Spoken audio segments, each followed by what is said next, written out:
Chapter 199. A slight surprise appeared in Fan Xian's eyes. He sighed in admiration. No wonder you are Master Kuhi's brilliant disciple. No wonder you are a superior 9th level ace. You were able to so easily neutralize my attack. His expression was fake, but there was some truth in his words. Fan Xian knew that under the leadership of Uncle Wu Zhu, this force-feeding master, he was indeed not a match for this girl in front of him. He took a step back, his face full of determination. He sheathed the poisoned dagger into his boot and spread out his right hand. I am not a match for you in terms of weapons. I would like to ask for your martial arts. Haiding slowly sheathed her sword. The sword she carried with her was not very long, so the sheath was hidden in the village girl's clothes that did not match her identity at all. It was not easy to find. Fan Xian smiled slightly and raised his hands in greeting. The tip of his foot pushed off the ground. Without any reason, he transformed into a gray dragon and charged directly toward the girl's body. Haitong's clear eyes were wide open. Ever since she had left her apprenticeship, she had challenged countless aces from the north, but she had never encountered such a life-risking, heroic style of fighting as Fan Xian. Did he not know that in this kind of stupid charge, all she had to do was turn around slightly, and she would be able to completely take control of the situation? Originally, her teacher, who was revered by everyone, had not given her any other tasks. He had also specifically warned her not to complicate the issue. When Haitong saw the beautiful young man looking down on her, her eyes still couldn't help but light up. She thought to herself that killing him right here and now was not a bad choice. Then, she turned slightly on her heel and shifted her center of gravity back 2 inches. In a flash, Fan Xian had already charged in front of her. A punch without any finesse struck straight out. His target was the bulging chest under the flowery clothing. When the fist was less than 3 inches from Haitong's body was like a willow branch. It was as if it had been snapped in half by the wind of the fist. Her entire body fell back in a miraculous manner. Using her heel as the axis, she drew a semicircle. A moment later, her entire body floated behind Fan Xian like a gust of wind. She gently raised her right palm and slapped toward the back of Fan Xian's head. It looked like a simple action, but given Fan Xian's speed and the short amount of time, it appeared incomparably exquisite. Her casual palm was like swatting a fly. It was swatted so casually, so matter-of-factly referred to the feeling it gave bystanders. Since that light palm had been swatted out, in the next moment, it would naturally fall on the back of Fan Xian's head, slapping this immortal of poetry into a poetry ghost in the underworld. Unfortunately, she had underestimated Fan Xian's reaction speed, his powerful control over his body, and the tyrannical Jinqi in his body. So Fan Xian grunted. His front foot had already sunk deep into the soft meadow soil. If a normal person wanted to suddenly stop while charging forward at such a high speed, their right knee would probably not be able to withstand the force and shatter into pieces. However, Fan Xian used the powerful rebound to abruptly stop his body. Without even turning his head, he pulled out the dagger from his boot and stabbed it from under his armpit. The tip of the black sword was pointing at the illusory palm that seemed to carry a trace of transcendence immortal qi. Haitong's brows furrowed. How could she have expected this young man to be so shameless? But she did not panic at all. She flicked her finger, and in a flash, it hit the side of the black dagger that was like a viper. Her palm lifted slightly, and her sleeve pierced through. Although she had avoided the danger of being pierced by the palm, she was still unable to deflect Fan Xian's tyrannical Jinqi attack. The basket that had been hanging in the crook of her left elbow swung over with unusual coincidence.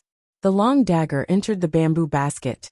After a series of hissing sounds, it turned into a sky full of bamboo shavings. A faint fragrance, accompanied by a wave of white smoke, quickly spread out between the two of them. Haitong's brows furrowed again. She held her breath and pushed off with the tip of her foot, intending to retreat temporarily. Unexpectedly, 3 crossbow bolts shot out silently from the white smoke.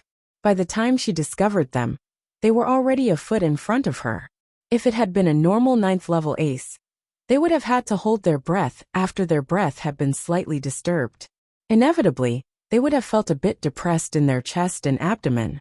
Suddenly encountering Fan Xian's crossbow technique, it would have been difficult to dodge. But Haiteng was a legendary Tianmai. She waved her hand coldly, and the flowery cloth that had been wrapped around her head opened with a whoosh. It flattened in front of her face, unmoving in the wind like a piece of iron. Clang, clang, clang. The 3 crossbow bolts seemed to have hit an iron plate and shattered inch by inch. The flowery cloth in Haiteng's hand also dispiritedly and powerlessly shattered into several pieces. Fan Xian's sneak attacks had all failed. Haiteng slowly pulled out the dagger from her clothes. Her face was expressionless. She flipped her hand and threw it. The dagger was like a bolt of lightning, splitting the faint poisonous smoke. It followed a strange path and suddenly appeared in front of Fan Xian. Fan Xian's hands crossed, and the tyrannical Jinqi in his body rushed out. With a snap, he caught the dagger between his palms. He felt a burning pain in his palms. He knew that his opponent's pure Jinqi was still attached to the blade of the dagger. It was incomparably sharp. A shadow floated over. Haiteng's figure seemed to be not a hair slower than the flying dagger. Immediately after, she arrived on Fan Xian's body. Very calmly, she gripped the hilt of the dagger and gently turned it. The blade was incomparably sharp. It was about to cut Fan Xian's palms. Fan Xian gave a muffled grunt. He circulated his Jinqi to his palms, making it impossible for Haiteng's dagger to turn around. Haiteng furrowed her brows slightly. She seemed to be surprised that the Jinqi coming from the dagger was so tyrannical, but she did not make any extra movements. She naturally pulled out the dagger and stabbed it toward Fan Xian's face. It was a very simple movement, and a very natural movement, but it made Fan Xian feel that he could not dodge it. His palms hurt slightly. The dagger between his palms had already disappeared. In the next moment, it had arrived between his eyebrows. Haiteng let out a low cry. Her face was full of anger. Her entire body floated up. Below her abdomen was the black dagger that Fan Xian had pulled out from somewhere. 2 young warriors, one standing on the meadow, the other flying in the air. Fan Xian's sharp strike caused Haiteng's natural strike to fail. Her body quickly spun in a circle on Fan Xian's body. The flowery clothing on her body opened up like a flower. It was somewhat dazzling. A hand reached out from the flower and slapped toward Fan Xian's chest. Fan Xian's eyes narrowed slightly. He did not dodge. His right palm carried a tyrannical and barbaric Jinqi and slapped toward Haiteng's soft chest in the flower. Haiteng retreated again. She tilted her body and struck out with her sword. A number of clangs rang out. As the wind from the palm gradually died down, the tips of the 2 swords collided countless times. A moment later, Haiteng lowered her head slightly. Her right hand held the sword and slid back. The cloth wrapped around her hair had long been shredded into several pieces. At this moment, her black hair flowed down like a waterfall. Although she was still wearing the coarse clothing, the way she held the sword was as elegant and beautiful as a fairy from the 9th heaven.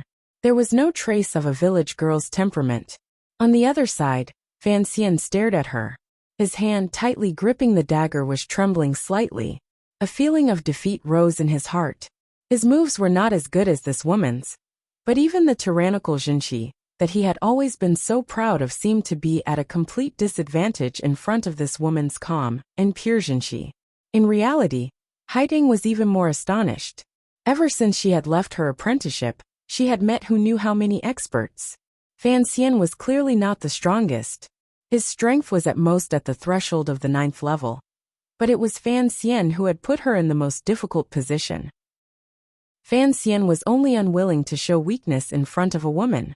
This was a sour feeling in his bones. Haiteng was a peerless warrior above the 9th level. If he had been facing Yin Xiaoi, perhaps he would have fled long ago. But facing a village girl, he had stubbornly and stupidly chosen to attack.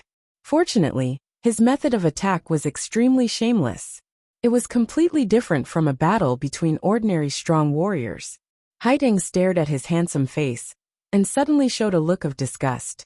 Among the younger generation, Master Fan can be considered an expert. But your methods are so shameless. Where is the spirit of martial arts? She was right. Earlier, Fan Xian had said that they would compete in martial arts, but he had used a dagger to mount a sneak attack. In the end, he had used poison smoke and crossbow arrows, dragging claws to grab breasts, and performing on the street with a sword. Haiding had never seen such a shameless person. Fan Xian took 2 deep breaths and calmed the slightly disorderly breath in his chest. He forced a smile. I have never been a martial arts master. Naturally, I will not abide by any Jianghu rules. I am the commissioner of the Overwatch Council of the Kingdom of Qing. I am an official. You are from northern Qi. Now that you have trespassed our borders and are standing on Qing soil, I only need to capture you and punish you. What methods do I use? Haiding was silent. She seemed to agree with his explanation. She slowly closed her eyes and took a deep breath. That unusually natural and beautiful aura began to strengthen around her body. The dew in the meadow beside her seemed to be jumping with joy. It struggled down the grass and turned into a faint mist. Fan Xian narrowed his eyes. He knew that when he had struck her chest with his palm and stabbed her private parts, he had angered this proud daughter of heaven. Like a gust of wind, or like a glimmer of light, this early morning spring wind blew gently on the meadow. The tip of Haitong's dagger followed the wind, borrowing the light and shadow. It was incomparably gentle and natural as it stabbed towards Fan Xian. This second attack was gentler than before, but Fan Xian knew that it was also more dangerous. His legs were a bit numb. The aftereffects of a night of fierce fighting had finally flared up. Furthermore, he was facing a 9th-level peerless warrior. He knew that he could not fight her head-on. He did not have that strength. So Fan Xian abandoned the dagger and pulled back his palms. Narrowing his eyes slightly, he no longer attacked. Relying solely on every bit of contact between his skin and the air, he began to dodge that seemingly natural dagger. Many years ago he had done this. At that time, Wu Zhu had held a wooden stick. Today he had done it again. His opponent had held a dagger. Wu Zhu could hit him, but Haiding was not Wu Zhu. Even if she was a peerless warrior above the 9th level, she was still far from Wu Zhu. Chapter 200. The dagger in Haitong's hand was like the breath of the wind, wrapping around Fan Xian in strands. Fan Xian jumped, leaped, squatted, or lay down, making all sorts of strange and comical postures. Between each pose, he used his powerful body control to ensure the consistency of the postures. The tip of the dagger pierced the mud next to his left ear, pierced through the grass under his right pinky, and picked up the dewdrop by his throat. It just couldn't pierce his body. A strange look gradually appeared in Haitong's eyes. She had practiced martial arts since she was a child, and her talent was peerless. She was confident that the dagger in her hand had long obtained the way of nature. Other than the 4 great grandmasters, she had never looked upon anyone else as a threat. The young man before her, Fan Xian, was no match for her in any way. But why was it that even though he was in such a sorry state, the dagger in her hand was still lacking? Every time she was about to stab him, his body seemed to predict it, and at the most dangerous moment, he would move a few inches away. The sweat on Fan Xian's forehead was already dripping. The situation was too dangerous, and there were many times when he had almost lost his life to the dagger. Although the dagger in his opponent's hand was not as fast or accurate as Wu Zhu's, it was truly marvelous. He felt a bit of regret. He shouldn't have dodged. He should have done what he had done earlier and fought to the death, using his valiance to overwhelm his opponent's indifference. But the situation had come to this, and there was no other way. In this moment of life and death, Fan Xian rolled on the wet grass, dodging in a sorry state. He had no chance to complain about Wu Zhu's level of education and his own lack of talent in martial arts. With a sharp sound, a black arrow pierced through the air, heading straight for Haitong's face. Haitong's entire attention was on Fan Xian. Seeing that she was about to kill him, she only lightly turned around, and the arrow swept past her cheek. Immediately after, 2 more arrows and then 3 more. A rain of arrows accurately avoided Fan Xian, who was rolling around like a puppy. Dense and murderous, they dodged toward Haitong's body. Haitong sighed softly in her heart. She pulled back her dagger, sweeping away the arrows one by one. She found that her wrist was also a bit numb. She couldn't help but be surprised. The light bows of the cavalry could actually shoot arrows with such power. Immediately after, a long knife flew over like a hot knife through butter. This was Tiger Guard Gauda's flying knife. The tip of the blade stabbed fiercely into the ground in front of Haitang, forcing this expert back several steps. The sound of hooves thundered. The Black Knights outside the small town had finally arrived on the meadow. More than 100 steeds stomped their hooves uneasily, as if they were afraid of the air on the meadow. The masked Black Knights on the horses all raised the longbows in their hands and aimed them at the peerless expert in the clothes of a village girl. "You're lucky." Haitang's body floated lightly and pulled a long distance away from this terrifying group of riders. She then gently stroked her long hair and spoke to Fan Xian, who was climbing to his feet with some difficulty. Fan Xian smiled bitterly and did not argue. Looking at the village girl standing in the distance, he waved goodbye. The meadow quieted down. The Black Knights heard the command and dismounted one by one. They shouted in unison, "Greetings, Commissioner." Fan Xian turned around and looked at these powerful riders, their bodies emanating a cold aura. His heart finally calmed down. He said tiredly, "There's poison here. In a bit, the horses will be restless. Be careful." Back in the camp, the accompanying doctor had already taken out some things to treat Fan Xian's wounds. Casually wrapping him up, Fan Xian walked into the tent with a grave expression. He ordered his subordinates to rest for the day. Tomorrow, they would enter Wudu. Who was it? Fan Xian was not in a good mood. He looked coldly at Wang Qinian. Wang Qinian bowed and replied, "The one who opened the carriage door was someone from Xinyang. The spy in the council should also have some connection to Xinyang. As for the soldiers outside Wudu, although they were disguised, we have already found out that they are the private soldiers of Northern Qi's General Lv Jing. This Lv Jing served in Shang Shanhu's army 10 years ago. Since then, she has risen through the ranks rapidly." Fan Xian nodded. He realized that the small wound on his shoulder was beginning to hurt. He frowned. "I can guess at the relationship between Xiao In and Shang Shanhu, so it is normal for Lv Jing to come. As for Xinyang, this time, Xiao In was able to get out of prison because of Xinyang's methods. But I don't know why they arranged for a prisoner rescue when they could have safely reached Shangjing." He had a headache. He could not understand what agreement the eldest princess had with Northern Qi. It is clear that the eldest princess and Shang Shanhu do not wish for Xiaoan to fall into the hands of the royal family of Northern Qi. Wang Qinian analyzed. It seems that the secrets that Xiao In holds are what the royal family of Northern Qi wants, but Xiao In himself is not what they want. If that is the case, then even if Xiao In safely reaches Northern Qi, I'm afraid he will die of old age in prison instead of regaining his power. No wonder he was in such a hurry to escape.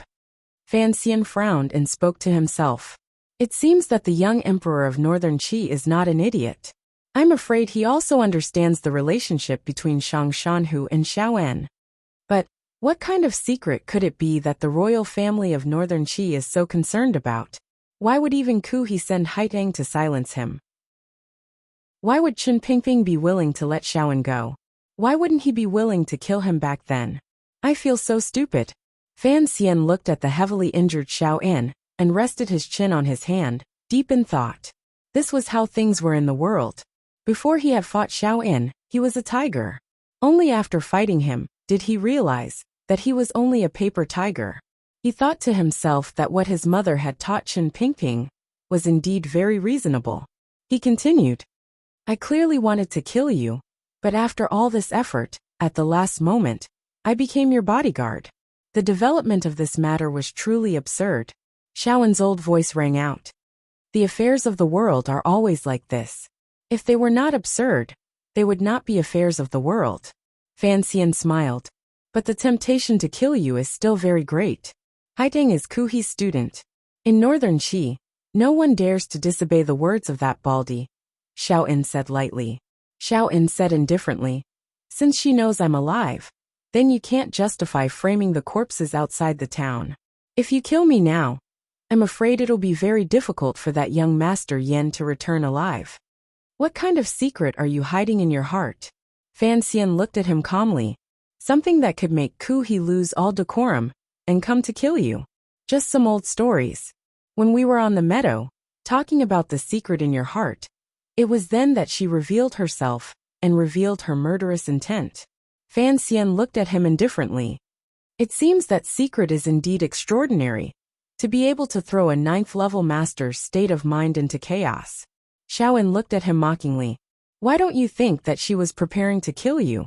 I have no enmity with her. Why would she want to kill me? Fan Xian stared into Xiaoan's eyes.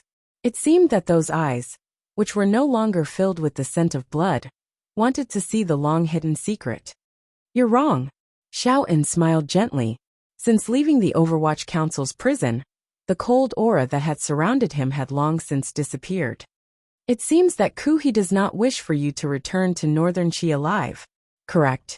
The reason why I dared to take the risk of escaping, despite knowing that it was a trap set by you, was because I knew that in the end, neither the royal family of Northern Qi nor the eldest princess, whom I have never met, would let me die so easily. Perhaps the eldest princess you speak of wants to use my life and death to reach some sort of agreement with Huer. After all, she is too young and does not know some of the secrets of the past. More importantly, continued Xiaoan, Kuhi wants me to shut up, so he will try to kill me before the diplomatic mission leaves the country. And you are a very curious person. You must be wondering what kind of secret it is that would provoke him to come after me. Since that is the case, you can only change from the person who will kill me to the person who will protect me. Fan Xian was silent. You set a trap, I broke it, and in the end I failed. But I had one last thing to rely on. I only had to play my final card, and you would not be willing to kill me.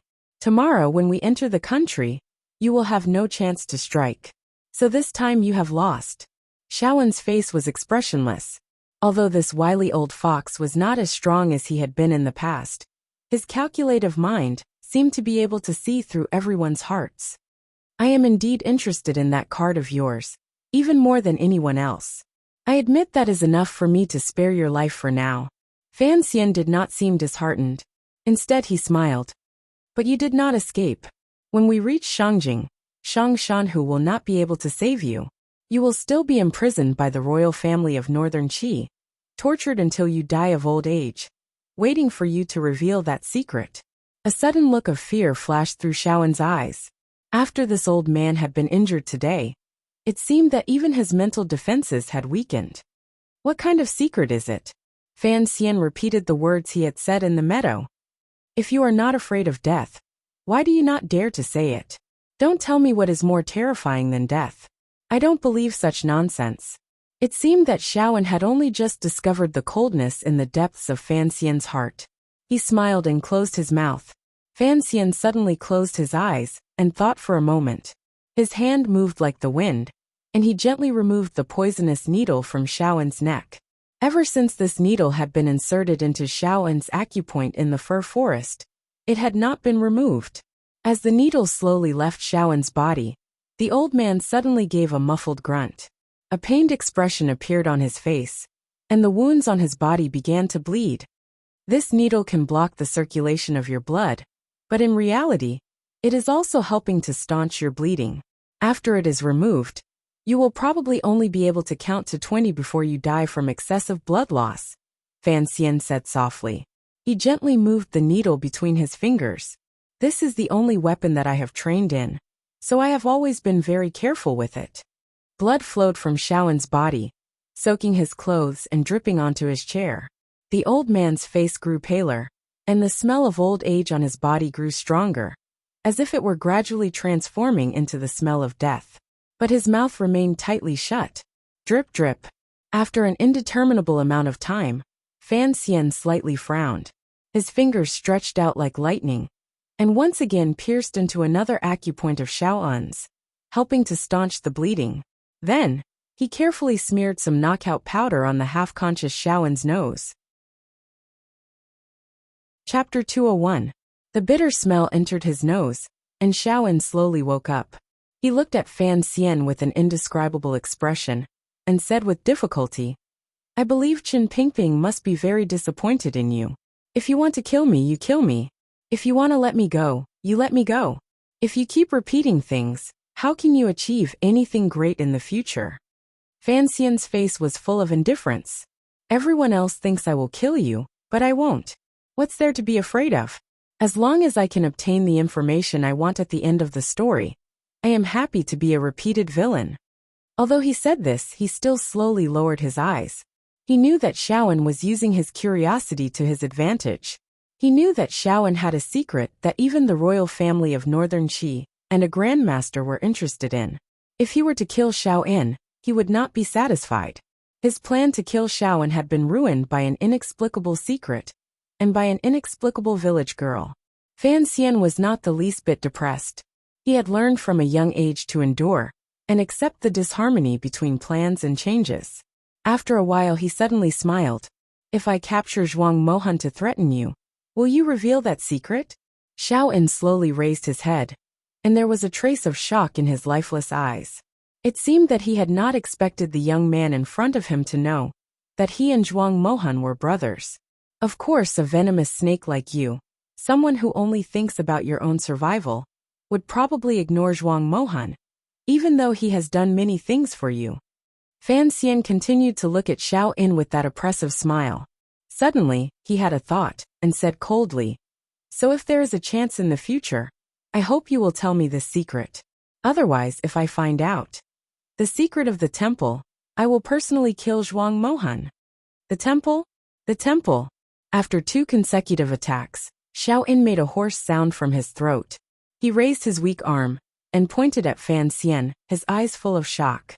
It seemed that he wanted to know how Fan Xian knew that the secret he was guarding had something to do with the temple. Fan Xian satisfied Xiaoan's curiosity and said softly, "This deduction is based on my confidence in Chen Pingping. You say that Chen Pingping does not even know the secret you are guarding. That is simple. I believe that in all the world, the only thing Chen Pingping does not know is the matter of the temple. Since you have such a big secret, then I will protect you from being killed by Haitang." Fan Xian said with a hint of mockery. He could not help but think of his uncle with the black cloth. He thought that if Wu Zhu's memory were recovered, wouldn't going to the temple be like going home? This was just what he was thinking, but he still couldn't kill Xiaoan right now. One reason was that Haitang was nearby, and it would be difficult to use the surprise attack outside the town as an excuse.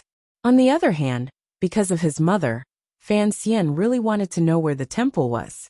Furthermore, it seemed that the damned Uncle Wu Zhu would never be able to find his past. He spoke to the sinister Xiaoan. "Since you dared to run he said. And said and Fan. And Xiao Fan. Because he had Fan and Fan. Fan. And he Fan. Fan Xian got back into the car. Facing the sinister Xiaoan, he calmly said, "Since you dared to escape, and I can't bear to kill you, I'll have to break your legs as the price. I am not Chen Pingping. Your so-called secret is not like chili peppers in my food. If you want to threaten me with suicide, go ahead. But you are too close to home. I don't think you have the courage to kill yourself." Saying this, he smiled and got out of the carriage. Xiaoan looked at the blood seeping from his broken legs. There was a faint worry in his eyes. He knew that this young man of the Overwatch Council would grow into a terrifying figure in the south. He looked at the camp under the midday sun. He thought about how his plan was far from perfect, and how it had produced an absurd result. Fortunately, while Xiaoan was in a state of shock, with the help of the sleeping incense, Fan Xian was able to confirm that Xiaoan's secret had something to do with the temple. Otherwise, he would have formed an irreconcilable enmity with the swordsman Haitang. This plan would not have been worth it. In the distance, the restless neighing of the horses could be heard from the Black Knight's camp. Fan Xian squinted and looked in that direction. He knew that the poison he had placed on the meadow was beginning to take effect. He waved his hand to summon a tiger guard, and had him go to the Black Knights to pass on the order. If there are maras, then it will be easy. If that doesn't work, then get some clean water and wash them. The tiger guard took his orders and left. Fan Xian smiled and got into Sea Lily's carriage. He slumped back into the chair.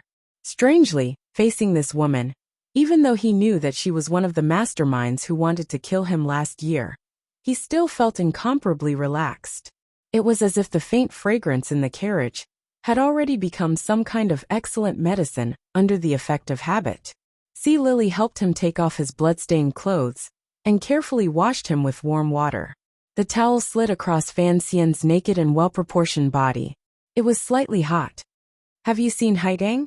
Fan Xian suddenly asked with his eyes closed. Sea Lily frowned.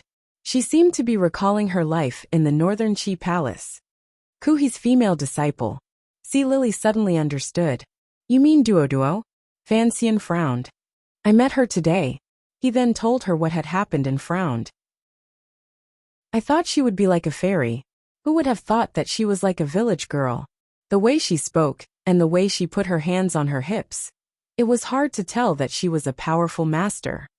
Duo is not an ordinary person." Sea Lily looked at him worriedly. She has been obsessed with martial arts since she was a child. As for poetry, calligraphy and painting, she has no interest at all. Instead, she opened a vegetable garden in Kuhi's courtyard.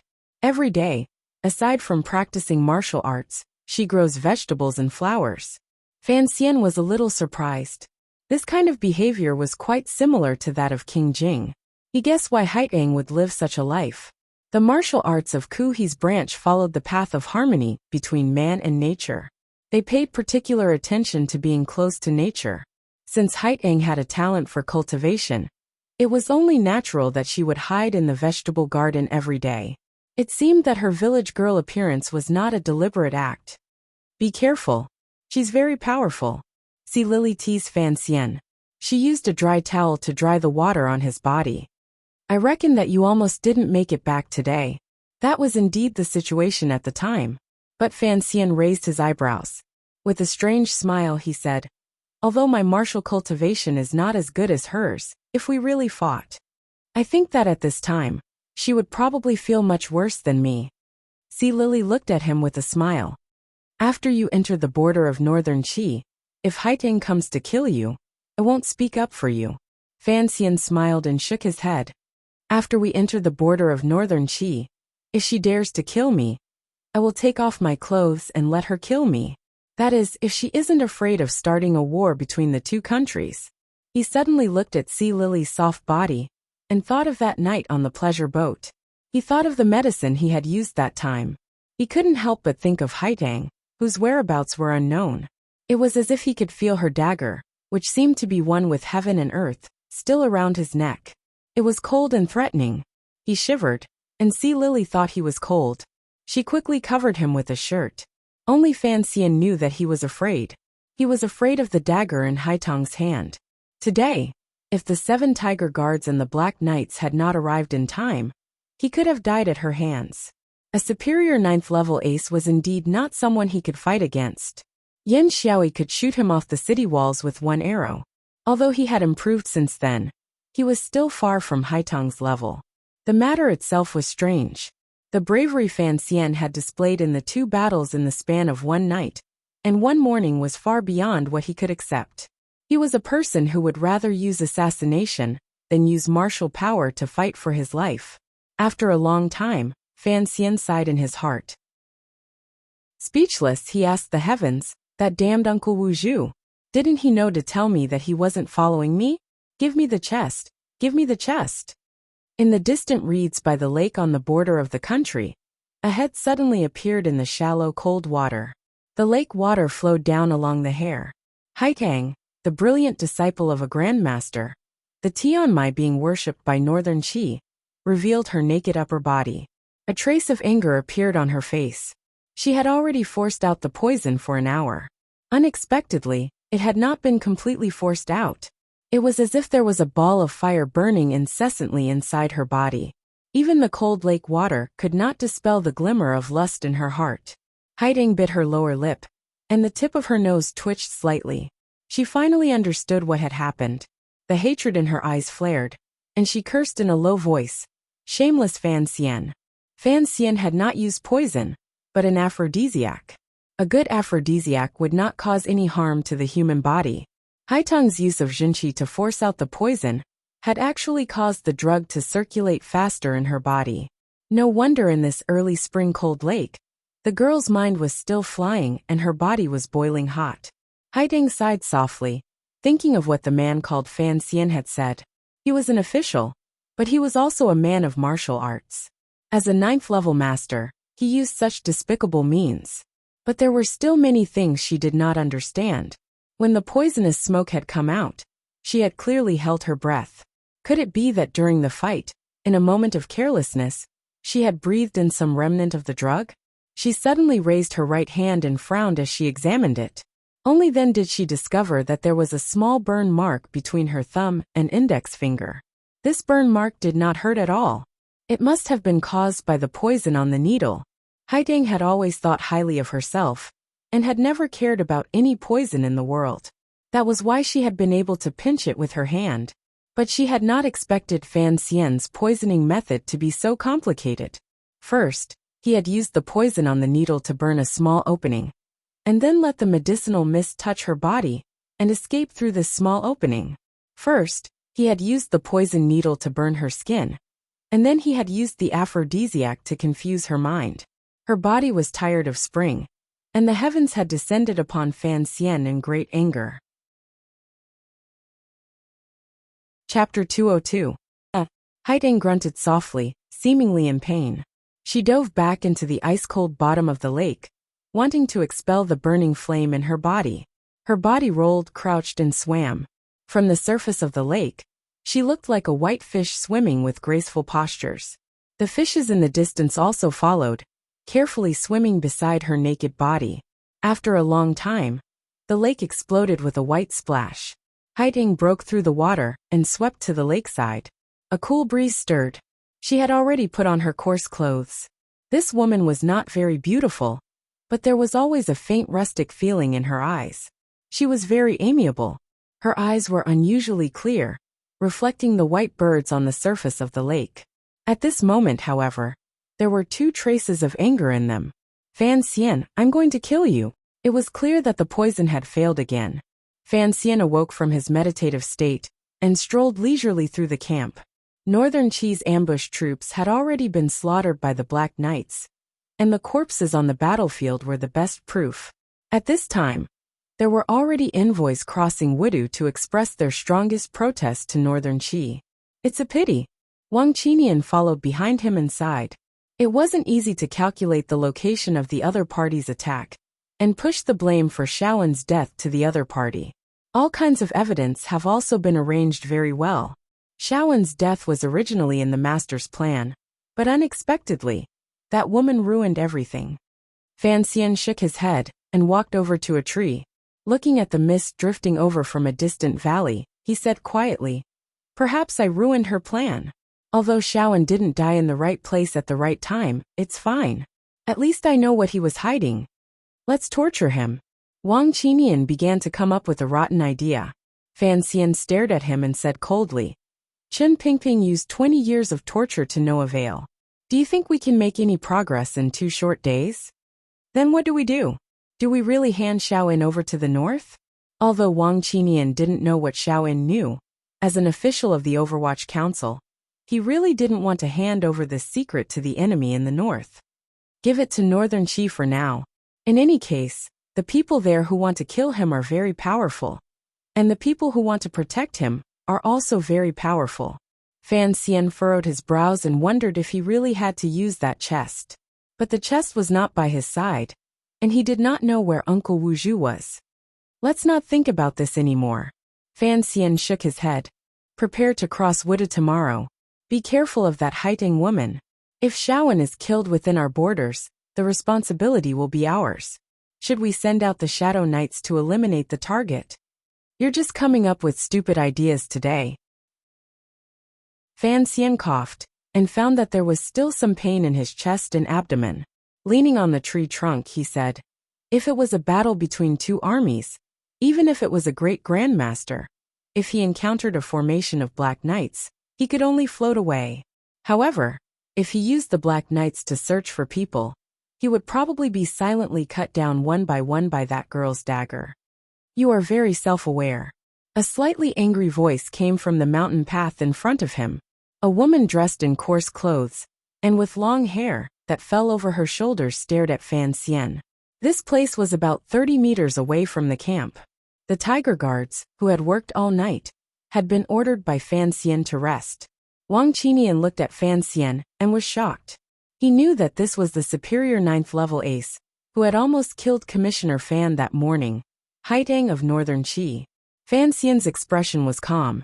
He waved his hand and said, "Go back." Wang Qinian didn't say anything.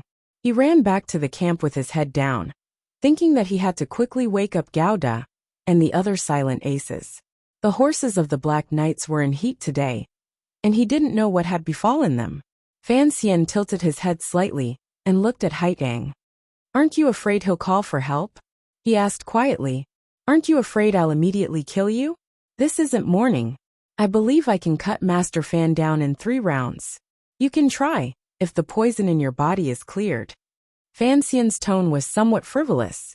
Haitang bit her lip and looked at Fan Xian with clear eyes full of resentment. After a while she spat out 2 words. "Shameless." Fan Xian gently licked his dry lips and narrowed his eyes at Haitang. With a face full of shamelessness, he quickly responded. "Thank you. Give me the antidote." "Why should I? If you don't give it to me, I'll kill you," Haitang said fiercely. Fan Xian's sharp eyes saw that there was some panic in the girl's eyes. "If you kill me, you'll be soaking in the North Sea every day." Fan Xian seemed somewhat unrestrained. The negotiations were in a mess. No one was willing to admit defeat, and no one was able to proceed to the next step of the exchange of benefits. The man and woman stared at each other like 2 children throwing a tantrum. They looked at each other under the tree on the mountain road, and it looked somewhat comical. "Did you kill Xiaoen?" Haitang suddenly changed the subject. Looking at him, she said, "If you are worried about my existence, I can pretend I don't know about it. I came south this time not to stop you from killing him. In fact, you and I have a common goal." Fan Xian shook his head. "I really do want to kill Xiaoen, but since you want to kill him, I have to keep him alive." "Why?" "There is no reason." Fan Xian naturally wouldn't tell her. He also wanted to know the secret in Xiaoen's heart. Haitang was furious. With a clang she drew her sword. Today, the sword no longer had its natural gentleness. The sword's aura soared to the sky, and it accurately cut a tree that had sprouted without flowers. The corners of Fan Xian's eyes twitched. Although his face remained calm, deep in his heart he was shocked. If this village girl really wanted to kill him, he really wouldn't know what to do without the Black Knights and the tiger guards by his side. Suddenly Haitang's eyebrows twitched. She walked towards the back of the mountain path and turned her head to Fan Xian. "I don't like dealing with random people. Are you coming? Are you coming?" What kind of invitation was this? Was it the abyss of death, or a sweet pile of sugar? Fan Xian smiled and clasped his hands behind his back. He followed her. As an official of the Overwatch Council, there was no other person who would act as willfully as he did. To put it more seriously, this was an irresponsible act that didn't take his own life seriously. Watching the man and woman disappear at the end of the mountain path, there were a few swishing sounds. Several figures flew out from behind the branches of the trees and gathered together. Gao Da carried a long knife. He frowned at the mountain path and asked Wang Qinian, "Master Wang, we should follow them." Wang Qinian's face showed some worry. Master is exceptionally wise, but a bit too lustful. Fan Xian naturally didn't follow because he coveted Haitang's beauty. He just knew that his following conversation with this woman couldn't fall into the ears of outsiders. Otherwise, Haitang would fly into a rage out of humiliation. She would no longer be threatened by him, and even if she had to die, she would kill him. "I can detoxify this poison." Fan Xian looked calmly at the woman leaning against the tree. He looked at her damp flowery clothes. "But I need a promise from you. I won't accept your threats." "I'm not threatening you." A slightly sad expression appeared on Fan Xian's face. "I am an official of the Overwatch Council of the Kingdom of Qing. You have entered deep into the country and vainly attempted to kill the felons I am escorting. So I must use all means at my disposal to stop you. Do you think I would feel proud of using such despicable methods?" His lips curled into a self-deprecating smile at the right time. Haitang was slightly startled. After a moment of silence, she suddenly said, "What do you want me to promise? From here to the north of Widu, there should still be a day's journey. I hope you won't strike during that day." Haitang looked at him calmly. "You know very well that once you enter the kingdom of Qi, I can't strike again." "Why?" Fan Xian appeared surprised. Because I am a citizen of the kingdom of Qi.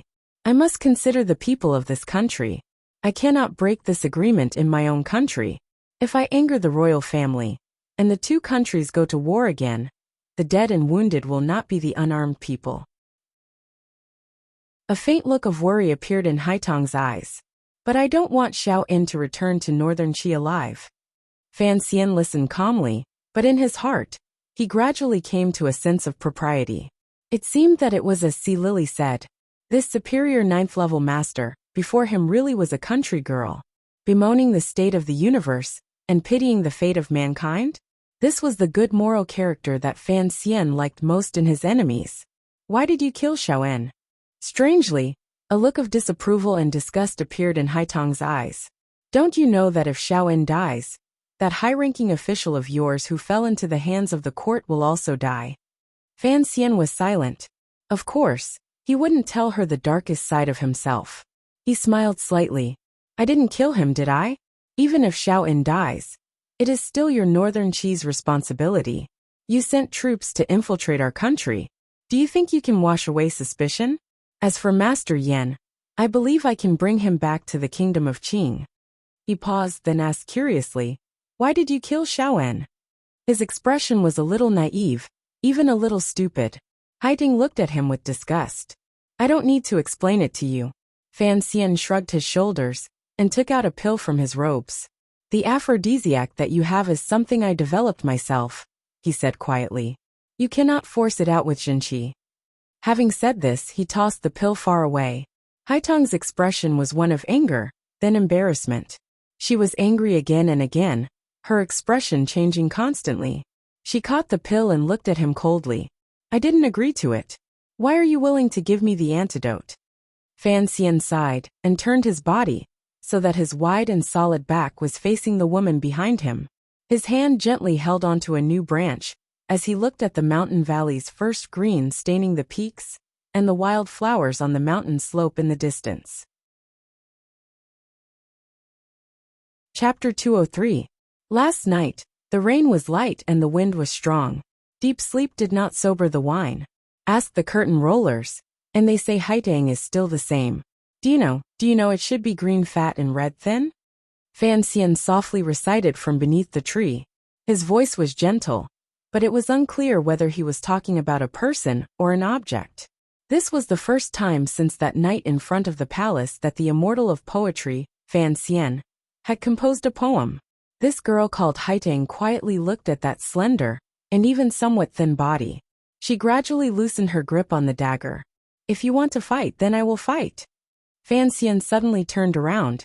His face was full of smiles, but he still carried a look of unswerving determination as he looked at Haitang.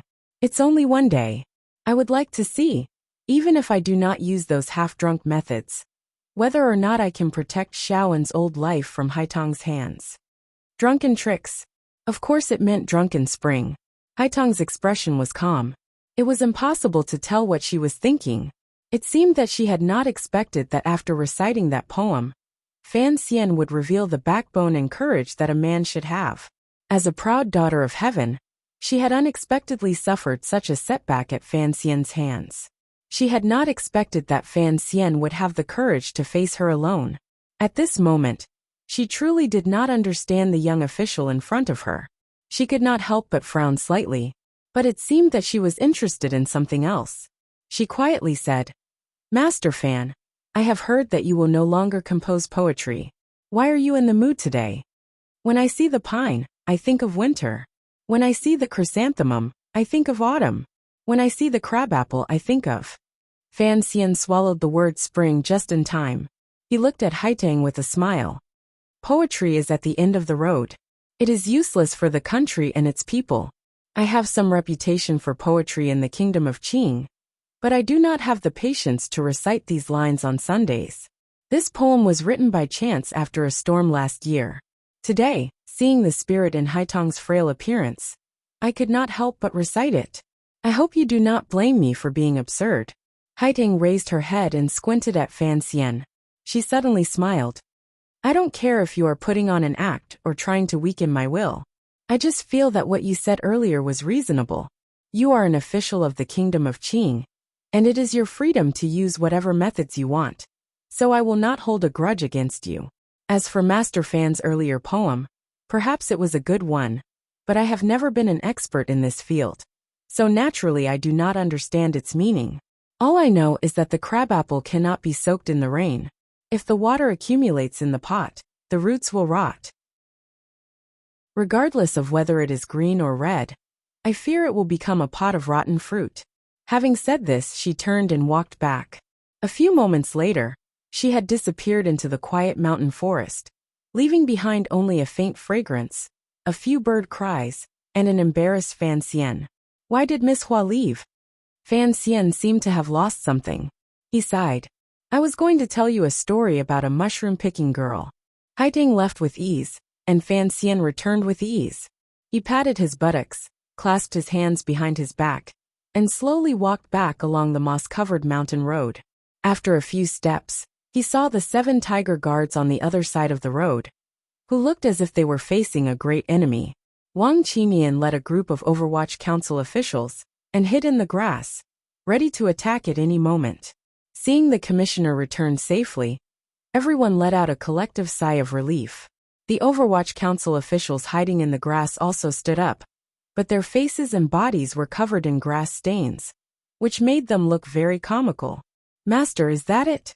Wang Qinian frowned as he followed behind Fan Xian. This Haitang is a 9th-level master according to our intelligence reports, and Northern Qi always says she is a Tianmai. No matter how you look at it, she seems quite ordinary. And she did not make a move on you, master? Make a move on me? Fan Xian heard the vile meaning in Wang Qinian's words. If she had made a move on me, would I be able to walk back so calmly? He suddenly stopped and looked at Wang Qinian suspiciously. You used to be an expert at tracking people, so your hearing must be good. Yes, master. Wang Qinian did not know what he meant. Then did you hear my conversation with her just now? Fan Xian's face was full of smiles, but it was full of pressure. Wang Qinian did not dare to hide anything. I heard some of it. What did you hear? Wang Qinian's face was full of worry. I heard a wonderful poem from Master, and I also heard something about medicine. Fan Xian warned him, do not reveal it. If the news that he had used an aphrodisiac on Haitang was made public, he would certainly offend all the people of Northern Qi, and Haitang would probably be so ashamed that she would cover her face with a flower basket before she dared to go out on the streets. Yes, Wang Qinian was full of admiration. Master is indeed not an ordinary person. With just a few simple words, you were able to send such a terrifying master away. Fan Xian paid no attention to his flattery. He only sank into deep thought. Today's matter seemed simple, but he had actually put a lot of thought into it. First of all, he had always referred to himself as an official. He wanted to make Haitang aware that this was not just a fight on the Jianghu, so that she would not fly into a rage because of the aphrodisiac and forget many things that she should pay attention to. As for Li Qingzhao's dream order, Fan Xian had shamelessly prepared it while he was in the capital. Ever since Yan Ruohai had told him about a strange woman in the north called Haitang, Fan Xian had begun to prepare this kind of numbing method. He had even prepared a poem by Han Yu called Lazy to Get Up. Last night it rained in the 3rd watch, a chill before dawn. Are the Haitang flowers there? I lay on my side and roll up the curtains. But this poem was more intimate than Li Qingzhao's, so he did not dare to use it today. Fan Xian smiled slightly. He had deliberately said that he had felt something because of Haitang's delicateness. Thinking about it, the aphrodisiac must have made the girl very happy. She had been the female disciple of a grandmaster since she was a child, and was worshipped by the foolish common people as a Tianmai. After she finished her apprenticeship, she was temporarily unrivaled. She was truly a heroine among women. But the more one was like this, the more one wanted to be seen by others as a weak character. A woman, even if she was a queen, was still a woman. Perhaps Fan Xian was not the most able person in the world to see through the minds of others, but he was certainly the man who understood the minds of women the best. Because in this world where men were superior to women, there was no man who was willing to use an equal attitude and a meticulous spirit to analyze what a woman wanted. Fan Xian was willing, because he loved all women who were clean. That was why, although there were traces, he was still able to let the other party enjoy a few slaps on the buttocks. He took out the antidote, that was identical to the one he had given Haitang from his bosom, and swallowed it with a gurgle. "What medicine?" asked Wang Qinian curiously. Fan Xian tossed one to him. 6-fold tangerine peel pill. It clears away internal heat. Take it often. There was no antidote for the aphrodisiac that Fan Xian had concocted. Soak it in cold water, and let it pass for a day. The aphrodisiac in Haitang's body was real, but the reason it had not been forced out was because of the reeds in Beihai Lake. Every spring, the cylindrical sheaths of those reeds would grow a kind of leaf-tongue hair. When this white hair fell into the water, it would interact with Fan Xian's medicine, making the woman's body feel numb and itchy, making her think that the poison was still lingering. Because of this, Haitang had silently accepted Fan Xian's agreement to exchange the antidote for her safety. Thinking of this, Fan Xian couldn't help but shake his head and sigh. He really was a very lucky man, but he didn't know when his luck would end. That day, the diplomatic mission stopped in the valley by the lake. Xiao En, with his broken leg, sat listlessly in the carriage. He knew that what awaited him would be imprisonment by the royal family of Northern Qi. The people of the Zhan family had always been extremely fanatical. In order to find the whereabouts of the temple, they would certainly not let him off easy. And in order to prevent this from happening, He would probably use his power to kill him. As for Huer, the old man suddenly grew tired of the intrigue, and thought that if he had died at Fan Xian's hands in the morning, perhaps that would have been a good ending. The diplomatic mission that had crossed the border had not yet returned, and was probably throwing a tantrum at the Northern Qi officials. Indeed, the corpses outside Wudu had already been collected by the kingdom of Qing. These were the greatest evidence of the Northern Qi army's trespassing and futile attempt to rescue the prisoners. In the current state of affairs, the kingdom of Qing was the main attacker, and the other countries were the main defenders. Fan Xian's diplomatic mission had no choice but to fly into a rage and take advantage of this opportunity to stir up trouble. After who knew how long, the Northern Qi officials had finally calmed the Qing envoy's anger. The secret agreement and the open agreement had finally entered the next stage. The diplomatic mission's carriages formed a long procession, and they slowly circled around the shore of the North Sea Lake and turned into another valley. Fan Xian sat in the carriage, looking at the vast and boundless lake and the gradually rising mist. His face was expressionless, but his mood was somewhat complicated. The carriage pressed against the meadow, leaving deep tracks and turning over fresh soil. The four-wheeled carriage was moving with great force, and only then did it not sink into the wet meadow. Before entering the town, Fan Xian boarded Sea Lily's carriage for the last time. The two of them looked at each other in silence. After a while, Fan Xian said quietly, "After entering Northern Qi, it will be inconvenient for me to visit you." Sea Lily nodded slightly, and her expression became much calmer. She said softly, "It has been hard on you all this way, sir." Fan Xian looked at the woman's soft and beautiful face, and the smooth curves of her body. He tilted his head slightly, as if he was about to say something. In the end, he reluctantly closed his mouth and left the carriage. The meadow outside the town of Wudu still bore the bloody traces of yesterday's battle. In the deepest patch of grass beneath the mound, there were still broken limbs and weapons. Fan Xian leaned against the carriage window and looked at the marks in the grass. He thought of the terrifying killing power of the Black Knights yesterday, and was secretly shocked. The corpses of the Northern Qi people had already been transported back to their country. As for what compensation they would have to pay in the future, that was not something Fan Xian needed to consider right now. The carriages entered the town, but they did not stop. Under the gazes of the numb townsfolk, they slowly moved along the stone road, heading northeast. The curtain was still open. This was Fan Xian's personal habit. He liked to sit in the carriage and look at the people and scenery along the way. He did not want to have his eyes covered by a black cloth. Chapter 204. Wudu was a remote town on the border between the kingdom of Qing and Northern Qi. Because it was not a battleground, No major battles had taken place there for many years. However, both sides had their own garrisons, so skirmishes were inevitable. When the two countries focused their trade and war efforts on the vassal states south of Wudu, the town became even more depressed and silent. Fan Xian knew that this town belonged to Northern Wei 20 years ago, and was later incorporated into the kingdom of Qing. So the townspeople did not feel close to the diplomatic mission. It seemed that it would take some time for the people of the country to truly accept the fact that their ruler had changed. The glazed tiles of the town reflected a dim light into the sky. Sitting in the carriage, Fan Xian narrowed his eyes and kept thinking about what he should do after entering northern Qi. The secret that Xiaoen spoke of was something that Fan Xian had to obtain.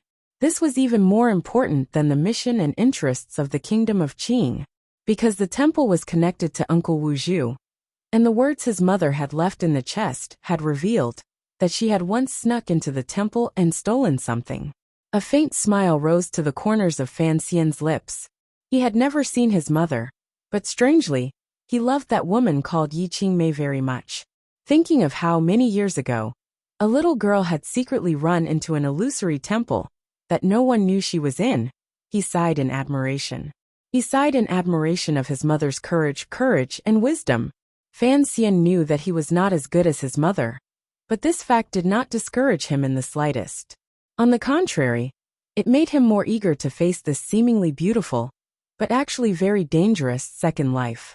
So he needed to know where the temple was, and then feel the place where his mother had stepped, and feel the scent that she had left behind. Outside Wudu was a small river, which was now the border between northern Qi and the kingdom of Qing. A temporary bridge had already been built across the river, and it could accommodate a single carriage. Officials from northern Qi and the official from the Chamberlain of Dependencies were waiting on the other side of the bridge for the diplomatic mission to arrive. On the other side of the river, the lethargic, sallow, and emaciated local soldiers were also on guard. Looking at the way they held their spears, one could not help but wonder if they were displaying the dignity of their country's military, or if they were hugging their spears to sleep. The first carriage stepped onto the bridge. The wheels of the carriage made contact with the undulating and simple wooden bridge, making a creaking sound. It looked as if the bridge could collapse at any time. It was a little scary. Fan Xian had already gotten off the carriage. He strolled to the other end of the bridge and greeted the northern Qi officials who had come to greet him. He then turned his head to watch the carriages behind him slowly roll over the bridge, one after the other. The bridge seemed to be increasingly unable to withstand the continuous violence, and the creaking grew louder. Seeming to notice Fan Xian's worry, the northern Qi official hurriedly explained, "I have. There is no problem." Fan Xian nodded. He knew that when two countries interacted, everything was judged by strength. There was no need for him to be overly friendly with this low-ranking official. His mind was mainly focused on the convoy of carriages. If Haiteng truly wanted to silence Xiaoan, then this bridge would be her last chance. As the female disciple of the Grandmaster Ku He, she had to be responsible for her master's reputation, as well as the safety of the people of northern Qi. So she could not act within the borders of her country. Suddenly, Fan Xian's heart skipped a beat. He slowly turned around and saw a forest of poplar trees on the southeastern bank of the river. The trees were thin, but they pierced the sky. They looked as solemn as the long spears of an army. A village girl dressed in flowery clothes was carrying a basket as she watched the carriages pass by. A cool breeze blew past, lifting the flowery cloth wrapped around her head, revealing an ordinary face and a pair of clear eyes. Fan Xian smiled at the girl named Haiteng, and nodded imperceptibly to show his gratitude, as well as to express his goodwill. He knew that after going to Shangjing northern Qi, he would inevitably have to deal with her again, and Chen Pingping had told him to find a way to get close to Ku He. Haiteng was different from what Fan Xian had imagined when he was in the capital. She was not as beautiful as Shi Feishuan, but she was more beautiful than Shi Feishuan. The former beauty referred to her appearance, while the latter referred to her temperament. Fan Xian had always believed that there were no fairies in the world. If there were, then they must be female ghosts in disguise. Although Haiteng had come to assassinate Xiaoan, and had once wanted to kill Fan Xian still admired her. On the one hand, he admired the girl's powerful and natural strength. On the other hand, when Haiying had pointed at Fan Xian's nose like a shrew on the meadow, her country girl vibe had really made Fan Xian like her. The carriage stopped beside Fan Xian.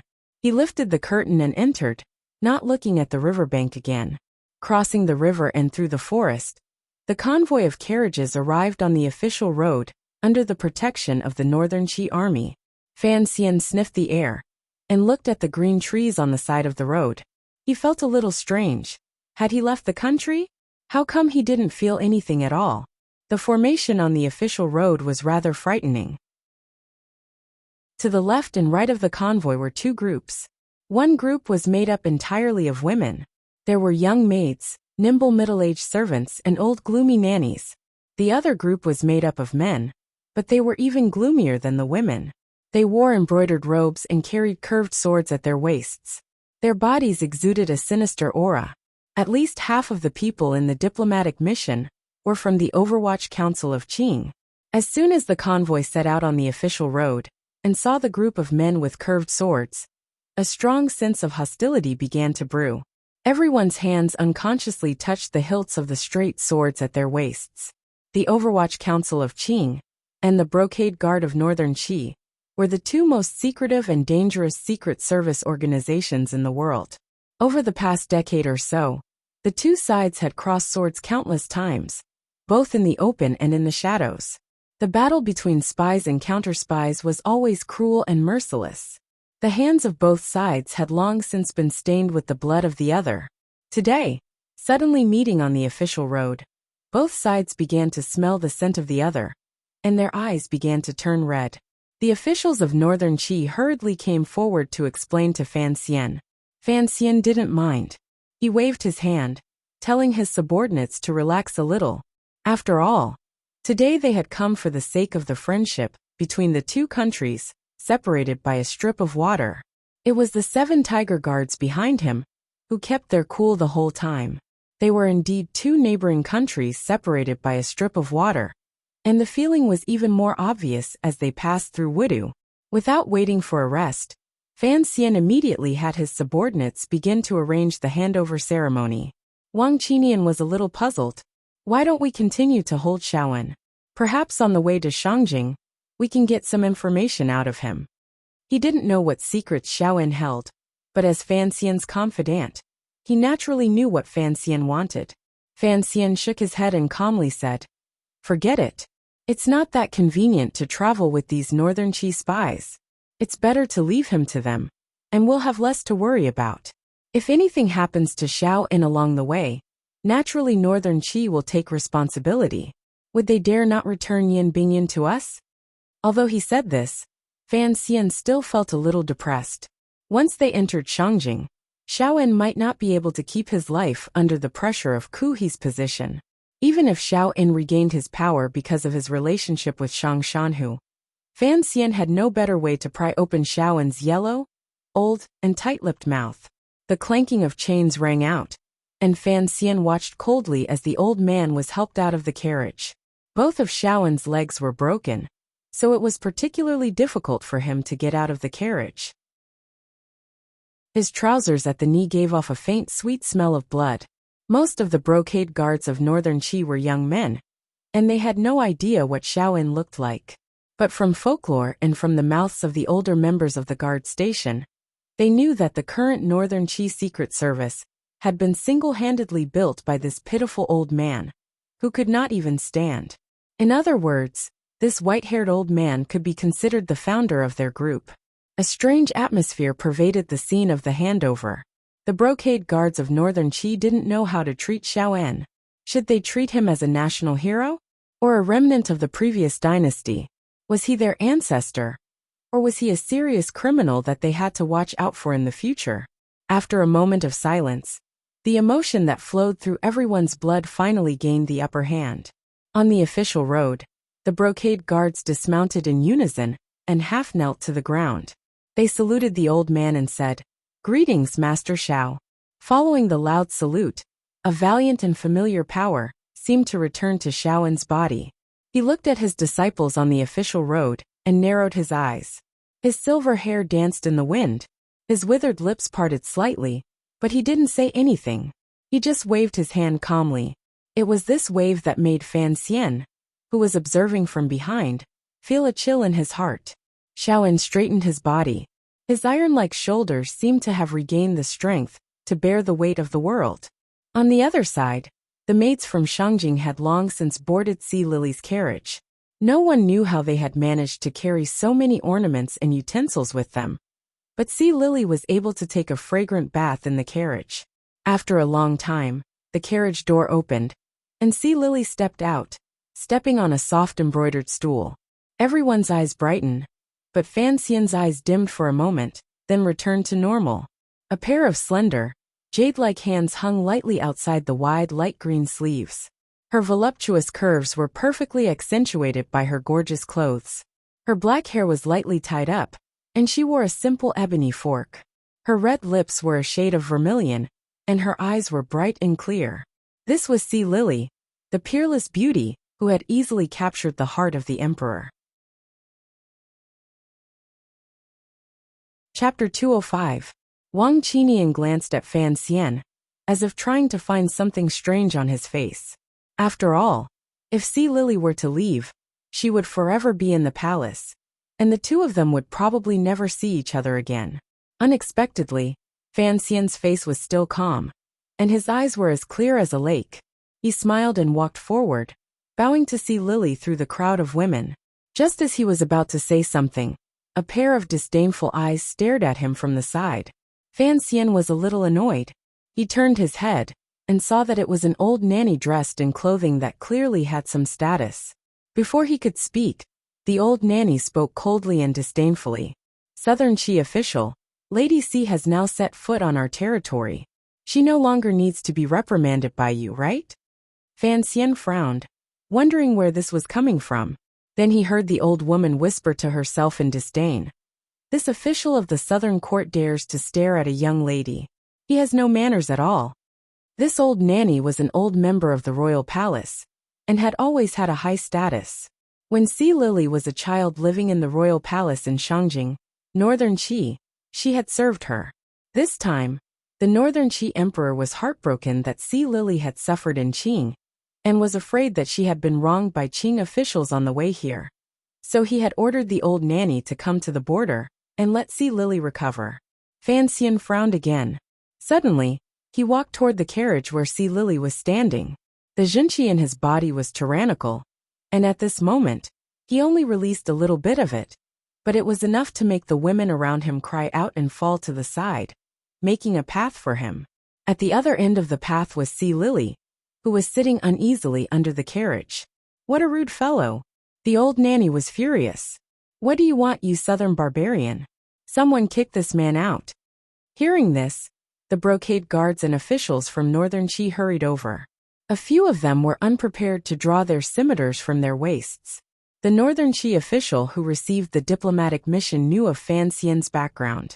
He was the son-in-law of the prime minister, the eldest son of the minister of state, the consort of the Qing emperor, and the immortal poet who had provoked Northern Qi's Zhuang Mohan into vomiting blood. This was no ordinary official. In last year's battle, Northern Qi had suffered consecutive defeats, and in this diplomatic agreement, they were the guilty party. How could they dare to be rude to such an important person? The official quickly dismissed the brocade guard. The old nanny was even angrier. She pointed at the official and scolded. How can we allow these southern barbarians to act so presumptuously on our territory? Relying on his time in the royal palace, old Yu only knew the depths of Hohai. How could he know the depths of the world? He gritted his worm-like teeth, puffed up his cheeks, and waved his withered palm toward Fan Xian's face. Pa! Fan Xian smiled and held the old nanny's wrist. He tilted his head to look at her. The old grandma felt her hair stand on end from the stare, but she still forced herself to say, "Let go. See if I don't slap you for real." Another smack. This time, it was the old nanny who had been slapped in the face. Her legs gave way, and she fell into the yellow dirt on the official road. The old woman covered her pained face and looked at Fan Xian in shock. Perhaps it had been many years since she had been hit. So after being hit, she was so shocked that she forgot to cry out in pain. Fan Xian pulled back his hand. He was disgusted by the old bark he had touched. He wiped it on his clothes and said quietly, "Since you say I am a southern barbarian, then I will show you." This slap made everyone feel dizzy. No one could have imagined that Commissioner Fan Xian, the immortal of poetry, would raise his hand against an old woman.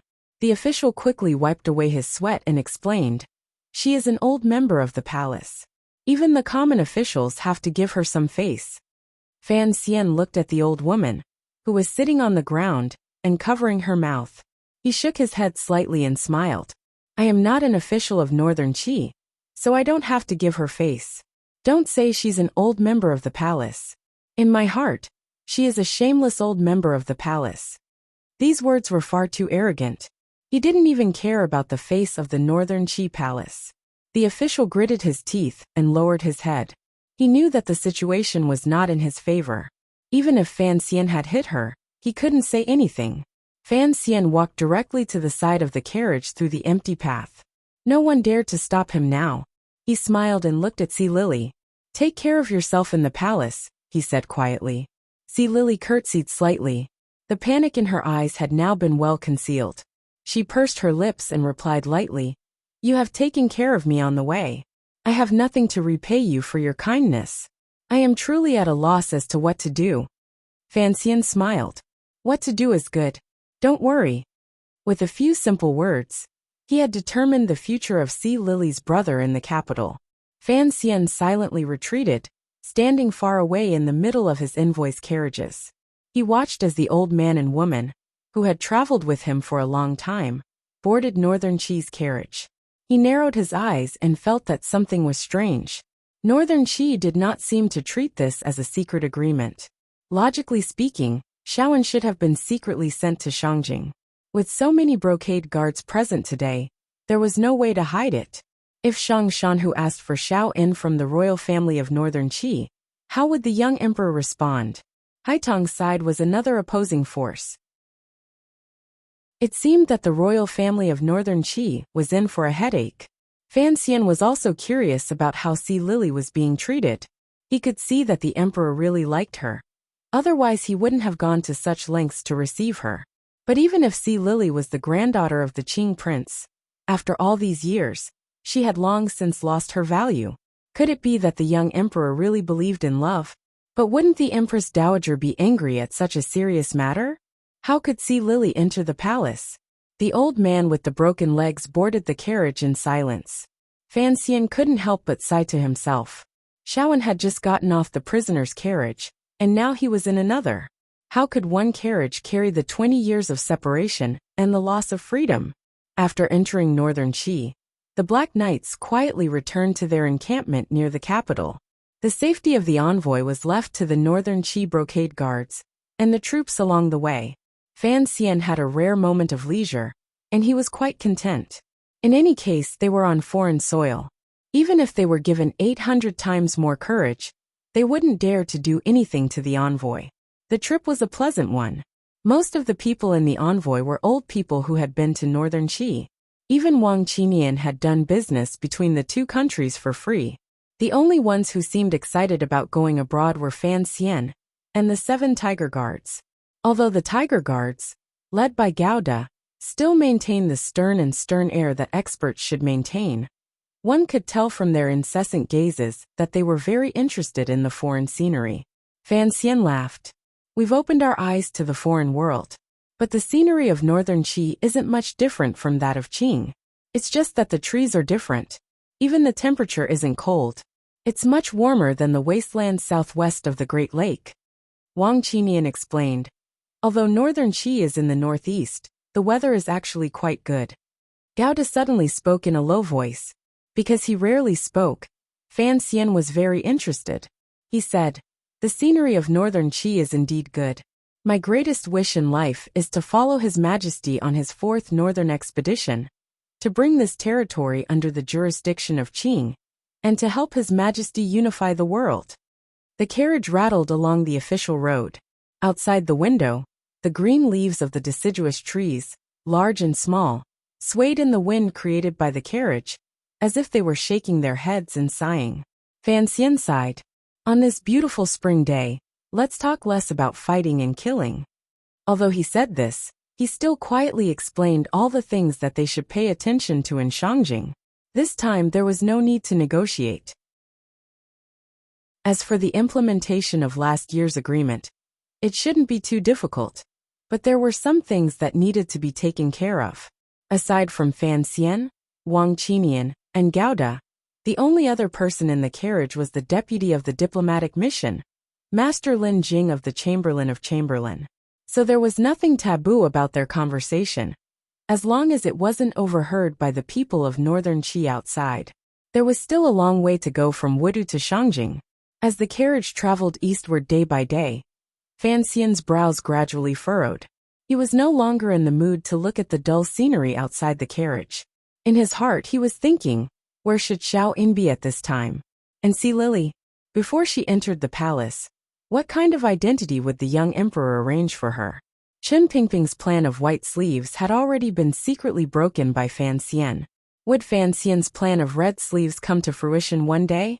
Seeing that Fan Xian was not in a good mood, Lin Jing respectfully said, Sir, although the diplomatic mission is safe, the journey is long and tiring. Please be patient, sir.